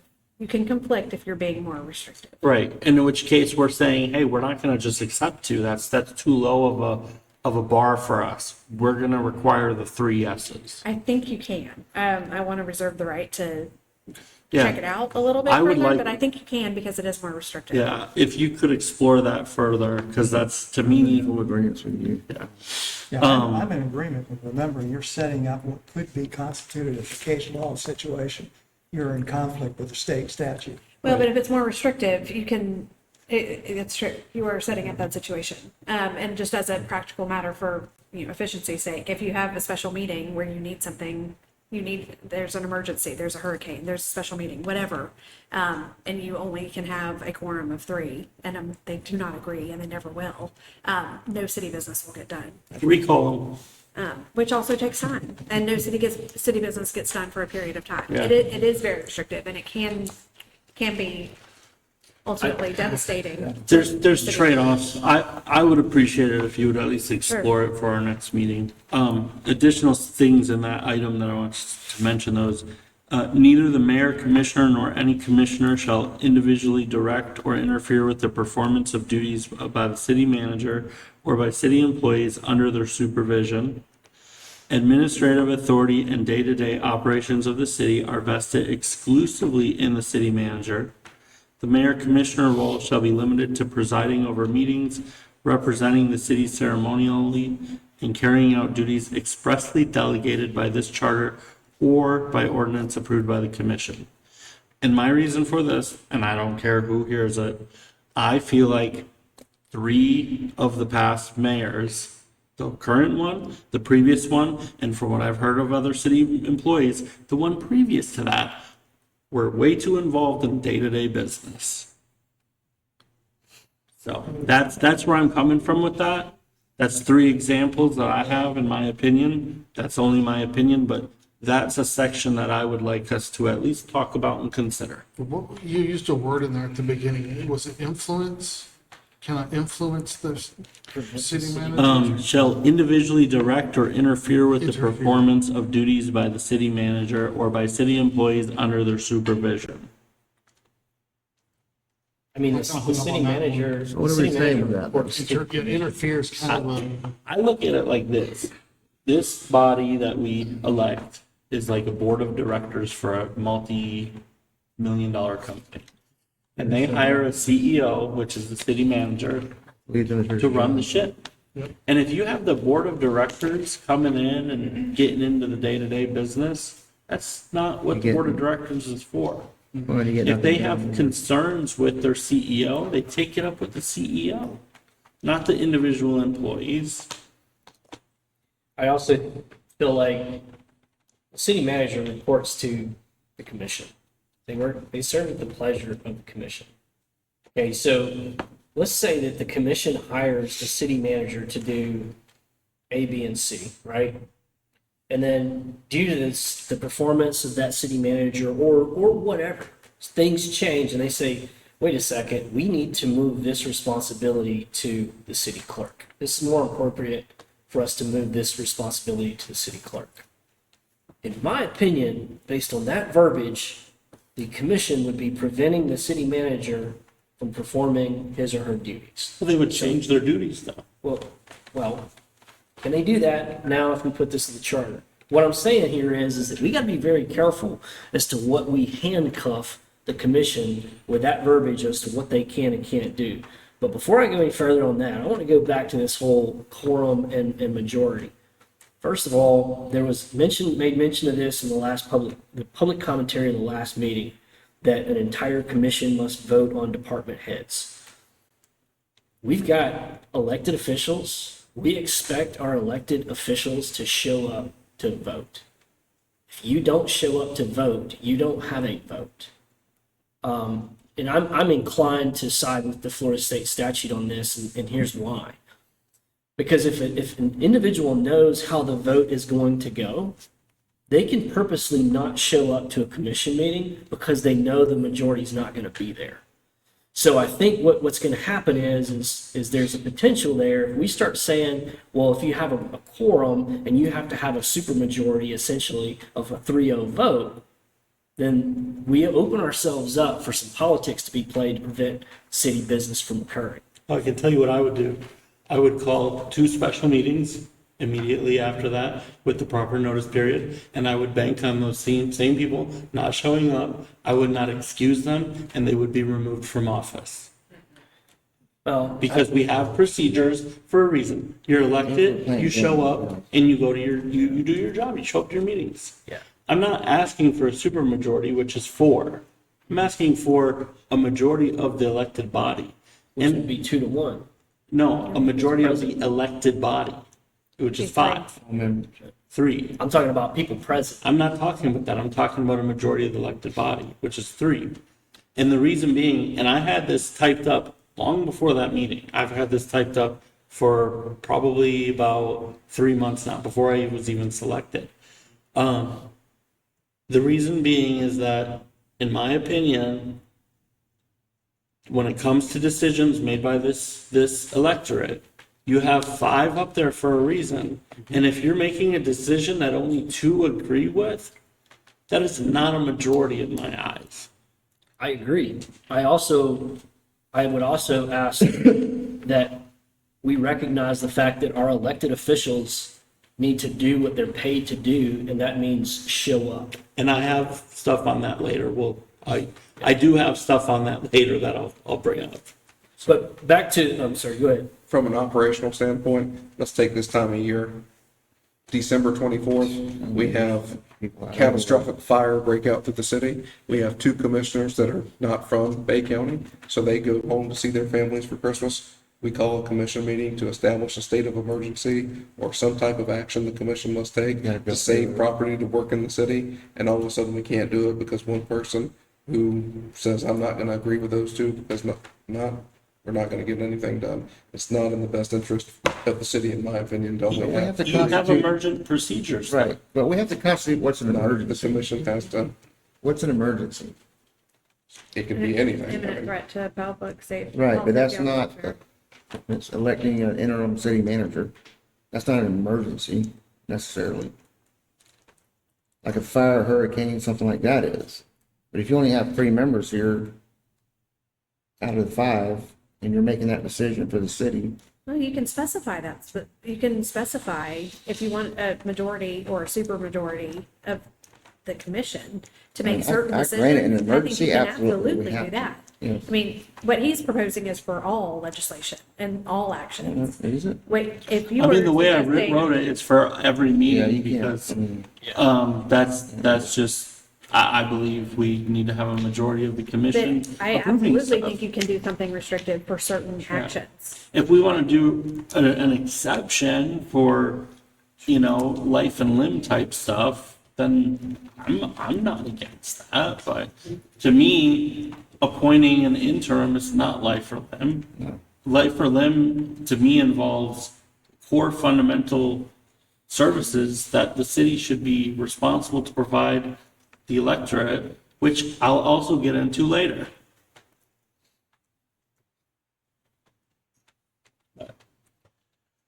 Okay, so as far as how we're going to proceed with section 6, I agree. This is one of the most important sections. What Mr. Scray said. Not only well, the reason I think it's so important is just because of what they have the ability to do, and I'm going to go along the lines of taxes. And my question is, Ms. Myers, there's in the heading of this, it says payment of ad valorem taxes. And there was nothing in there regarding ad valorem taxes. Is it, what was in 6A? Was there something in there about that? Why is that there? Okay, so I'm going to cheat, but if you look on MuniCode online, which is not the version you have, but if you go online to the city's MuniCode, it's got the editorial notes that say when and how these things came out. Okay. And so with regard to some of the things that are mentioned in the title, ad valorem, designated manner of exercise, abandoned property, payment of ad valorem taxes, some of these have been overcome by other changes to the Constitution or changes to the Florida statute.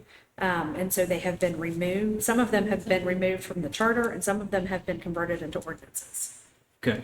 Would this be an appropriate section to place non-ad valorem assessments.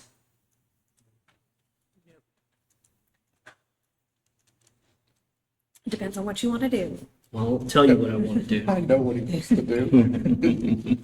So here's where I'm at with non-ad valorem assessments, also known as the stormwater assessment. I think if you've been around here long enough, you've heard me get up to that podium and speak about non-ad valorem assessments.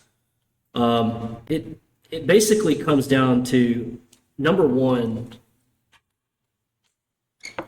the residents of Lynn Haven have zero protections from their municipality when it comes to non-ad valorem assessments.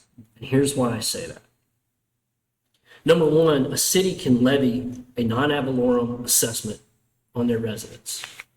The one that we have now is from now until the end of time. There is no end.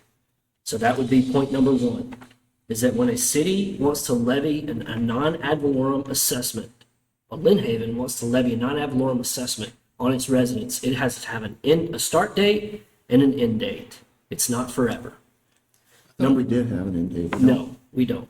Number two, Florida state statute does not regulate how much a city can increase the non-ad valorem assessment each year. Okay? Now, what it does do is it regulates how much a city can increase a non-ad valorem assessment if it's due to fire services. So, well, here's what that means. Let's say that, for example, in the city of Lynn Haven, we had a non-ad valorem assessment that paid for our fire department. Okay? We're assessed at X amount of dollars every year. Okay? And the city says, well, we want to increase that assessment this year. Do you know how much the city can increase that assessment by? They can increase it up to, but not including, the average percentage of annual income growth for the state of Florida for the past 5 years.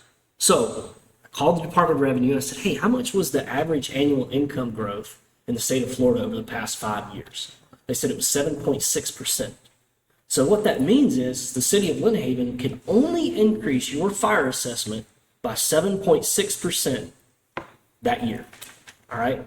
Do you know how much right now they can increase our stormwater assessment by? As much as they want. As much as they want. It's unlimited. 200%, 300%, it doesn't matter, right? Because there's no guardrails in this Florida state statute for non-ad valorem assessments. So this is why in our city charter, I want to outline those guardrails because they've not been outlined at the state statute level.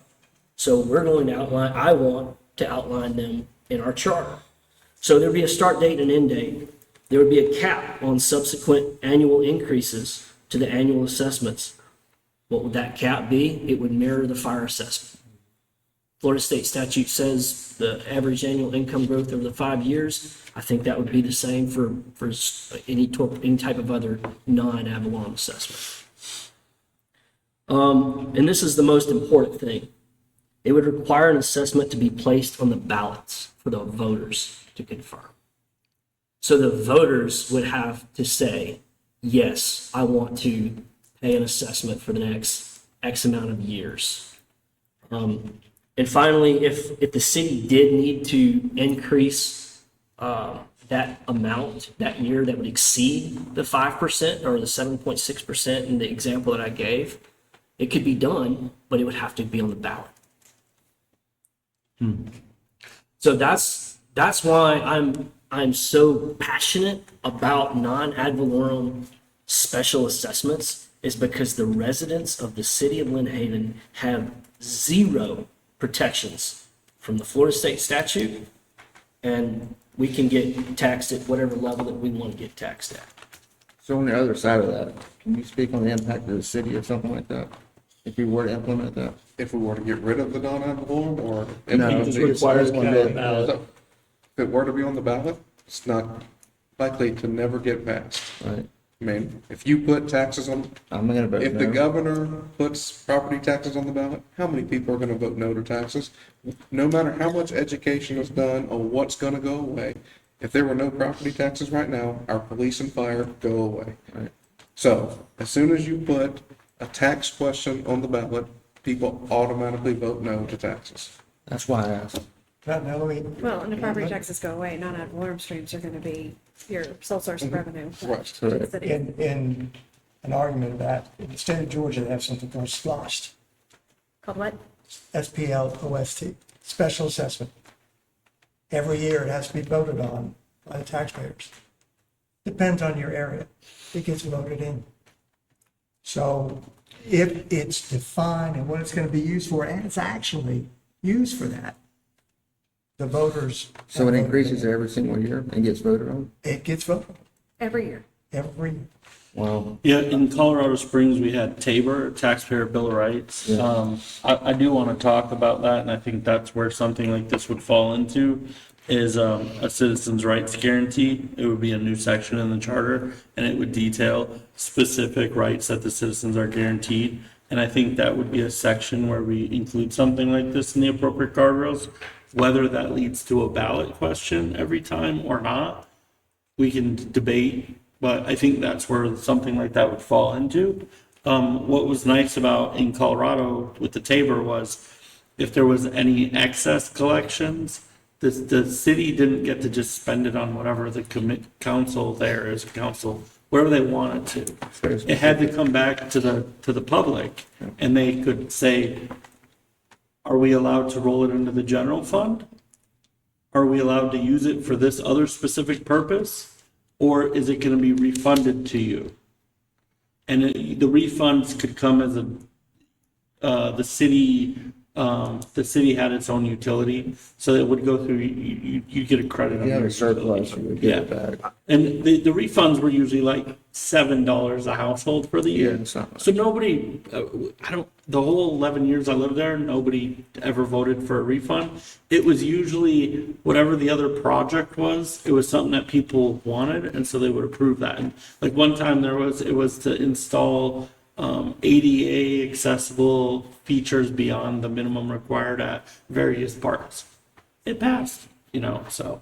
Yes, sir. I'd like for you to consider if that's something you want to put on a guard, if you're looking for guardrails, put something in there where you can't use a non-ad valorem to just hire personnel. So you have to have the non-ad valorem going to a specific project, if it's stormwater, since it's an easy one. It has to be dedicated to stormwater projects, stormwater maintenance, or stormwater infrastructure, any type of improvements. Or put the language in there, the commission has already directed that you can't swap funds from our enterprise fund amongst one another. So put some language in there that if you accept a stormwater non-ad valorem or any non-ad valorem, it cannot be expensed to any other fund. And then, like Mr. Walker pointed out, no, I do not live in New Haven, so I am a co-op customer. We do get a refund, sometime from the co-op at the end of the year. You might get a check of $4.82 to your a bill credit or something. So the refund is out there. I don't think that's what we want to do for a stormwater assessment, because we are looking to build a reserve account for those emergencies. Yeah, we need it, for sure. I think we can capture a lot of what Chairman Langford is asking for, which is guardrails on non-ad valorems and we can wait and discuss this. It's lengthy. The citizens' rights guarantee is lengthy.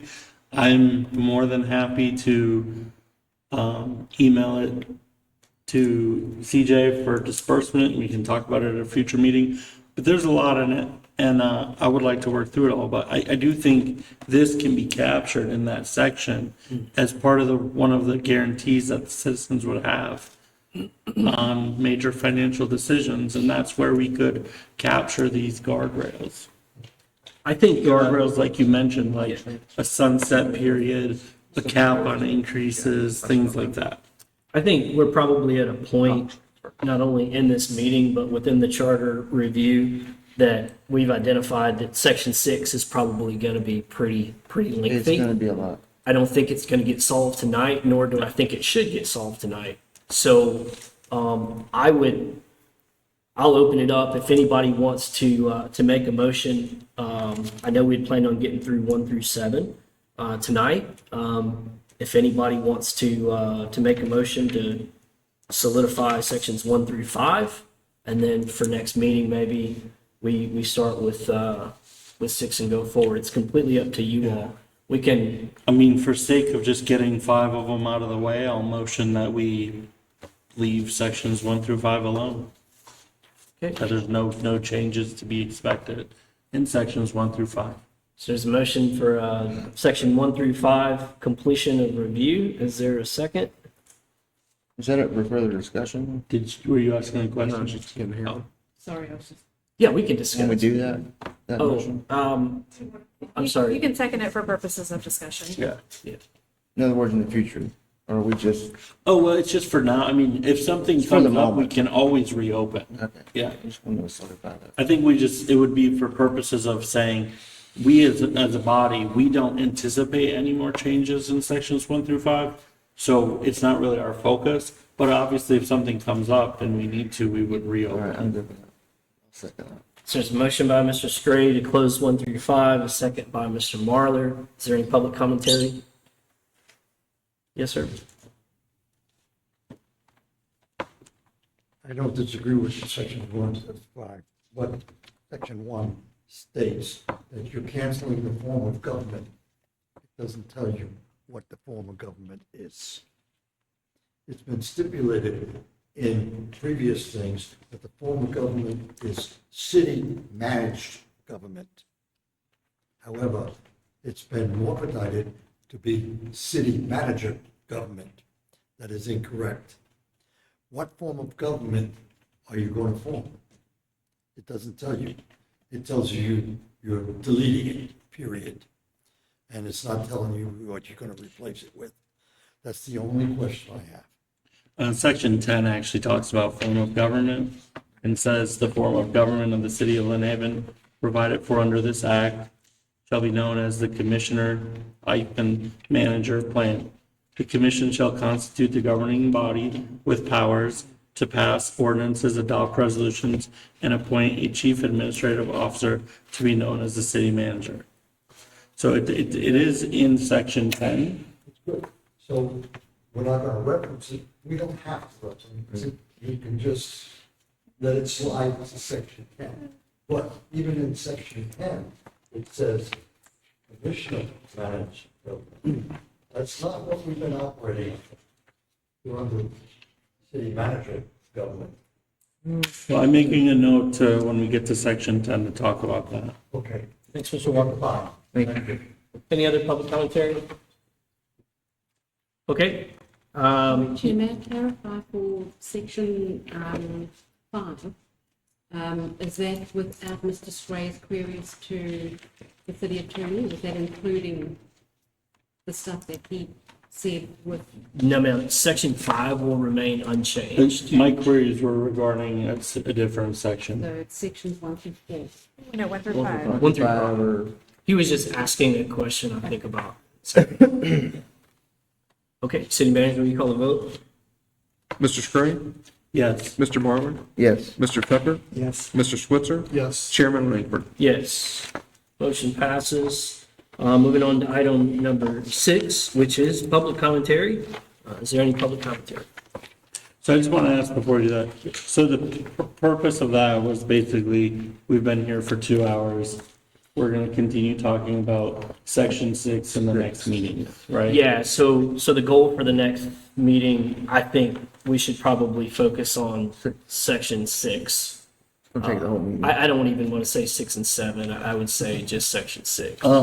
Because, I will say, because I have so many proposed changes, would everybody be agreeable to having me send my section 6 to CJ for you guys to review before the next meeting? That way you can redline anything you don't like, put questions where you think it should go, because I have a substantial amount. Does Ms. that break Myers, are we any sunshine? Are we allowed to can we email her our proposed changes to be Take a while. included on the next agenda, or is that You speed? can individually email them to her and she can distribute them, yes. Okay, Or one of you As long can as we're distribute not one and you can't discussing react. yes, ma'am. Okay. I just wanted to make sure we're not, I think it's easiest if you all have ideas, if you have ideas and you have ideas, just send them to CJ and let her be the distributor, Intermediary. depositor and distributor. Mr. Lightfoot, did you? Yeah, one more, just thinking point, before we come back to discuss section 6 again, start date, end dates on non-ad valorem. So let's say that the governor is successful and property tax goes away, and all of a sudden we have to have a non-ad valorem to fund our fire department and another non-ad valorem to fund our police department. You have your separate ones. If you put the start and end date in the charter, it's got to be voted on again to get rid of that. If not, Well, under If it state goes, law, we'll go away. you have to actually reassess the non-ad valorem assessment every year. So what he is proposing is a referendum essentially every year. Yeah. Okay, because you can't do an assessment for 5 years. No, you can't. It's- You have to adopt that resolution every single year. Yeah, we'll talk about this next meeting, but the idea is that there would be a begin date and a sunset date of the program, right? So you're right, Flora said, you have to reapprove it every year, but what I'm going after is that, yeah, we can't, it's just not from now on, right? So at this time, it has to go back on the ballot in order to enable the commission to confirm it every year. That's kind of And where so I'm a going. program like fire and police, I mean, are you truly sunsetting it? It would be highly advantageous for that to be on that funding to expire just after a election cycle. If the citizens vote to not fund, I mean, and this is where I'm going with this, it forces a municipality to operate under taxes the way they're supposed to, not off of some unregulated system. And to go back and draw the comparison, well, we've got ad valorem, you know, we don't put that on the ballot. Well, ad valorem also has restrictions on how much a city can increase the millage for each year. Okay, there's guardrails in place by the state that tells cities, hey, you can do this, you cannot do this. Right now, with non-ad valorem assessments, it's no holds barred. They can do whatever they want to us. So if we locally put guardrails in that mimics ad valorem for non-ad valorem, we could potentially bridge that gap without it needing to be on the ballot every single year. I'm sorry, I lost. So if we take a lot of those guardrails that ad valorem has and institute them as non-ad valorem guardrails in the charter, we could effectively protect the citizens for non-ad valorem without requiring a ballot vote every single year. You can, but what you're doing is you're allowing another, and I'm just going to call it what it is. You're allowing another tax to come. No, I'm not saying I'm just saying to reconfirm it every year. Like you would still, to establish it, you would still have a vote. But if you have the restrictions in place that it can only increase a certain amount and it's protected by the charter, you're foregoing the need of having to reconfirm that non-ad valorem by public vote every single year. No. There's not a public vote every single year. There's a commission vote every single year. Okay, I thought you were saying it would be. No. The public commission votes has to once approve every. it every year. Let's just say that there's a program that we want to have a non-ad valorem assessment for 4 years. Okay, The citizens are going to say, we're telling you that we're voting in favor of having this for the next 4 years. Right. Should the commission decide to renew it each year, right? We're telling the commission, we're allowing you to have this for 4 years, right? If the commission decides to not vote, not to reaffirm that, then it goes away. right. But if after 4 years it's been highly successful and things are going great and they want to Sure. extend it 4 Absolutely. more years, it's going back on the ballot Absolutely. then. My property is no longer, is no longer flooding, and we've got my neighbor down here, their property's flooding, we're gonna get after theirs next. That's the whole idea behind it. I get what Let's you're go. saying. Yeah. But if my property's still flooding and we've thrown $15 million at this thing for the past 4 years, Yeah, I get what you're saying. probably not gonna support it, you know? Yeah. We should allocate a meeting just to talk about that. It's gonna be. All right, any public commentary? Yes, sir, Mr. Wong. I agree with you on that assessment. Okay. When you do enter a project, the Heritage Society did this. The fact is, you have to identify the problem. You have to fix the problem. The problem here, from my perspective, is the charter. I recommend that the charter be totally rewritten by people that know what they're doing. What you're doing here is you're putting Band-Aids on top of almost every section. listen, fix the problem. The problems the city of Lynn Haven has now, if you don't think it has problems, are caused by the charter. They're caused by the charter. The charter says this, charter says that, commissioners can't do this and that. Totally recommend, and I know you're not gonna like it, Commissioner Warren didn't think that it would warrant us to change our government. However, our charter has not kept up with the time and our population. It is not going to take us into the 21st century. The charter that was originated in 1950 didn't even take you to 1951. I would strongly recommend, rather than Band-Aids, and you're doing it, you're going through every section. The other Charter Review Board did the same thing, and they accomplished nothing. They accomplished nothing. And right now, you don't have a city manager, you have a recall on your mayor, a distrust with your government, you have 2 directors missing, period, and you have 2 directors that are involved in a conspiracy that got the city manager removed. Gentlemen, you really got to consider this. Really have a. Chair, do And you you're have a correct. question? Protect citizens. No, it's fine. Go ahead. Mr. Walker, if you wouldn't mind, I have a couple of questions. Me? Yeah. Who, in your opinion, is qualified to be hired by the public to write a charter? Could you speak into the mic so everyone watching will hear? Thank you. You want an answer to that question from my opinion? Yeah, because you said we're not The qualified legal to write a people, the charter. legal people that are on the board at FSU, the people that are parliamentarians, there is no parliamentarians here at all. Okay? There's nobody here that is versed. Yes, there's one thing you are qualified. You are citizens of Lynn Haven. That is it. Some of you haven't even, one person hasn't been here that long. I've been here 25 years.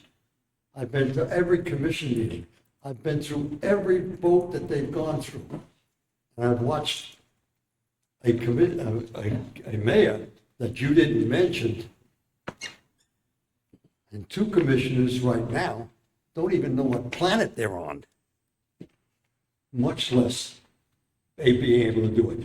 My answer is contact the people that have been studying in colleges to be politicians and get through this. However, you have been the best I've seen so far to deal with this, the way you're tackling it.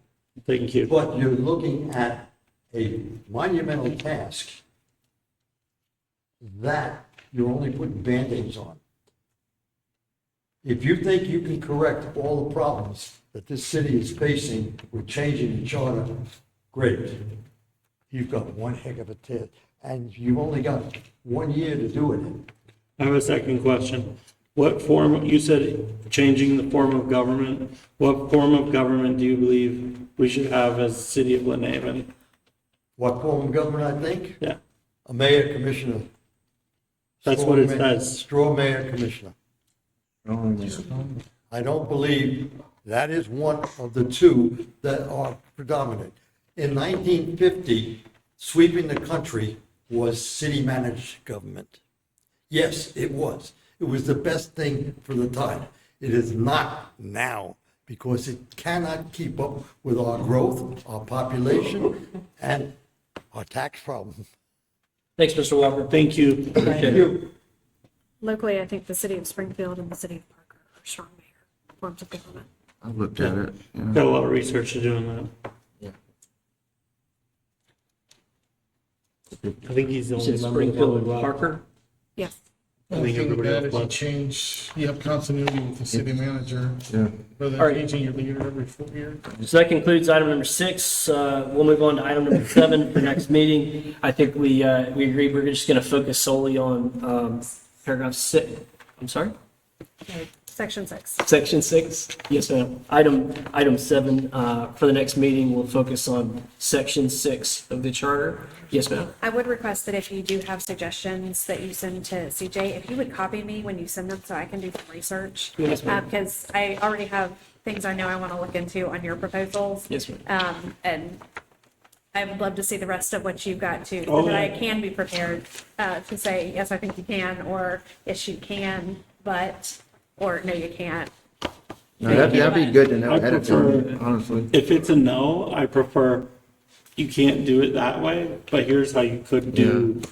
Yeah. I'm happy to try and problem solve. I don't want to be your sixth member, so. No. But I would like to be able to tell you whether or Yeah, not I we'll, think we'll you can. definitely CC you on that. I think, before we go, next meeting would be, I think we need to, unless you all want to meet on Christmas Eve, No, I feel like we already talked about Did we? skipping that one. do we need to vote on, that, Ms. Myers not I having? thought a- we already, I think we already January did all that, 14th will right? be the Yeah. next one. Okay, so January 14th will be the next meeting at 5 PM. I will be in the lovely country of Belize. All right. What are your, Not allowed. what are your trip dates? I leave on the 10th and I come back on the 18th. You're what, right there in between all of it.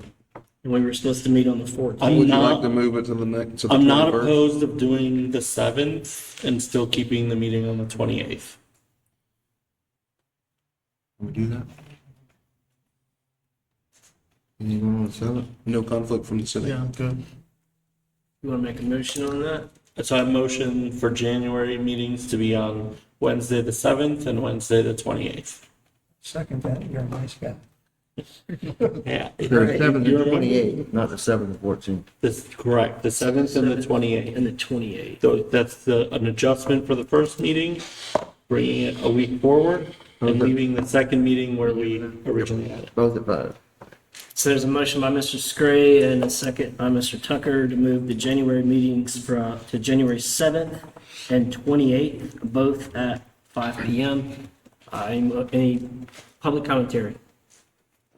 None? City manager, will you call the vote? Mr. Scray? Yes. Mr. Tucker? Yes. Mr. Marlar? Yes. Mr. Switzer? Yes. Chairman Langford? Yes. Meeting adjourned.